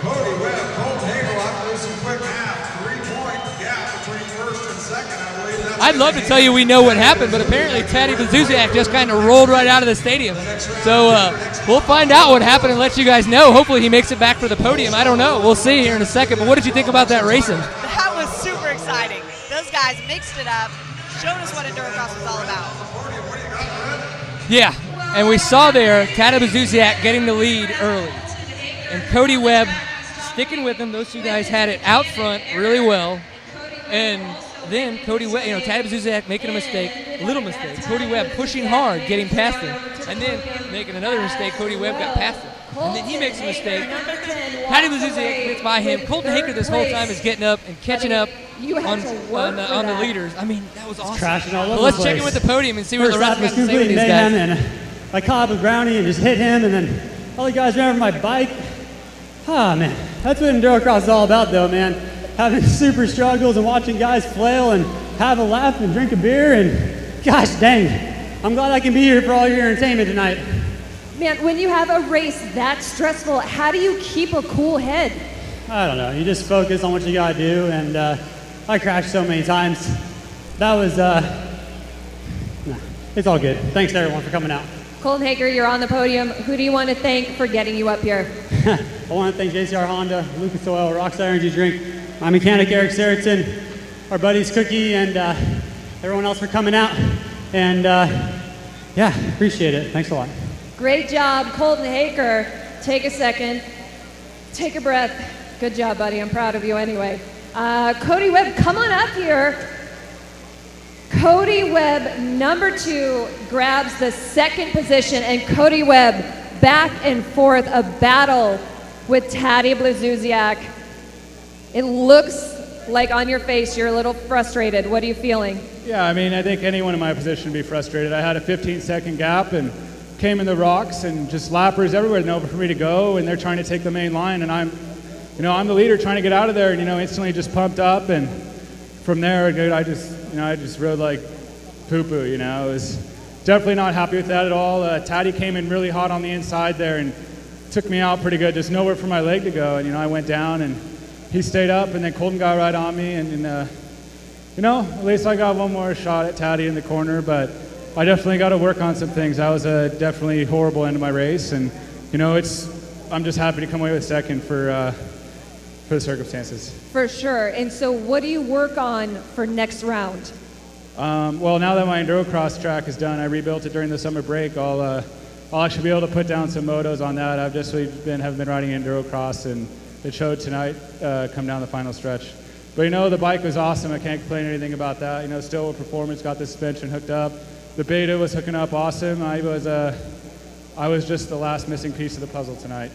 Well, Cody Webb, I'm proud of you anyway. Who do you want to thank? Beta USA, Bell Motorcycle Superstore, Motul, FMF, Steedy Boots, Moose Racing, Dunlop Tires are hooking up awesome out there. There's so many more people out there, and I'm just happy to be here tonight. For sure. Great job, Cody Webb. Hi, Taddy Blazusiak. My goodness, you had to work for that tonight, didn't you? Oh yeah, for sure. I made it a little bit easier for myself with a good start, and then I made a little mistake, and Cody got by me. But it's a long race, so I knew the pace I had to be holding on to, and that's what I done. And here we are, winning again. I think I'm back in the lead in the points, or somewhere there. I don't know. Anyway, it was a good race. Happy to win. Happy to win. Happy to be in the lead. What do you do from here? Well, first of all, back to the hotel and a good night's sleep first, for sure. You guys have no idea how hard this thing is, So 15 minutes out here is like 2 45-minute motos in a row. So it's pretty crazy. But yeah, thanks a lot for coming over. I hope you guys are gonna be here back here next year, and yeah, see you guys next year. There we go. And Taddy, we have $500 for you because you got the whole shot. Frank Vitale from Nexen Tires is going to present you, because you don't have enough in your hands, with $500 for the whole shot award and the #1 trophy. That means that I'm going to get out of the way, and we are going to celebrate our podium for the Endurocross main event. In 3rd place, number 10, Colton Haaker. In 2nd place, Cody Webb. And your winner with his career win, number 30, #1, Taddy Blazusiak. Well done, guys. Well, on behalf of the entire GEICO Motorcycle Endurocross crew, Paul Lindsay, my name is Lorette Nickel. Thank you so much for joining us. We'll see you next year. Good night. So, 30 wins for Taddy Blazusiak in Endurocross. He's the 5-time Endurocross champion. On his way to number 6, I'd say. Yeah, right now, we're going to have to check and see how the points work out because of the way the racing went down right now this evening. But I'd have to say, with the shakeup in the points, it's going to be interesting going into the next round. Now, the next round is in Denver, Colorado. We saw a lot of guys from Colorado on the roster. So do you hope that we can see a lot more there in the amateur support classes? I'd hope so.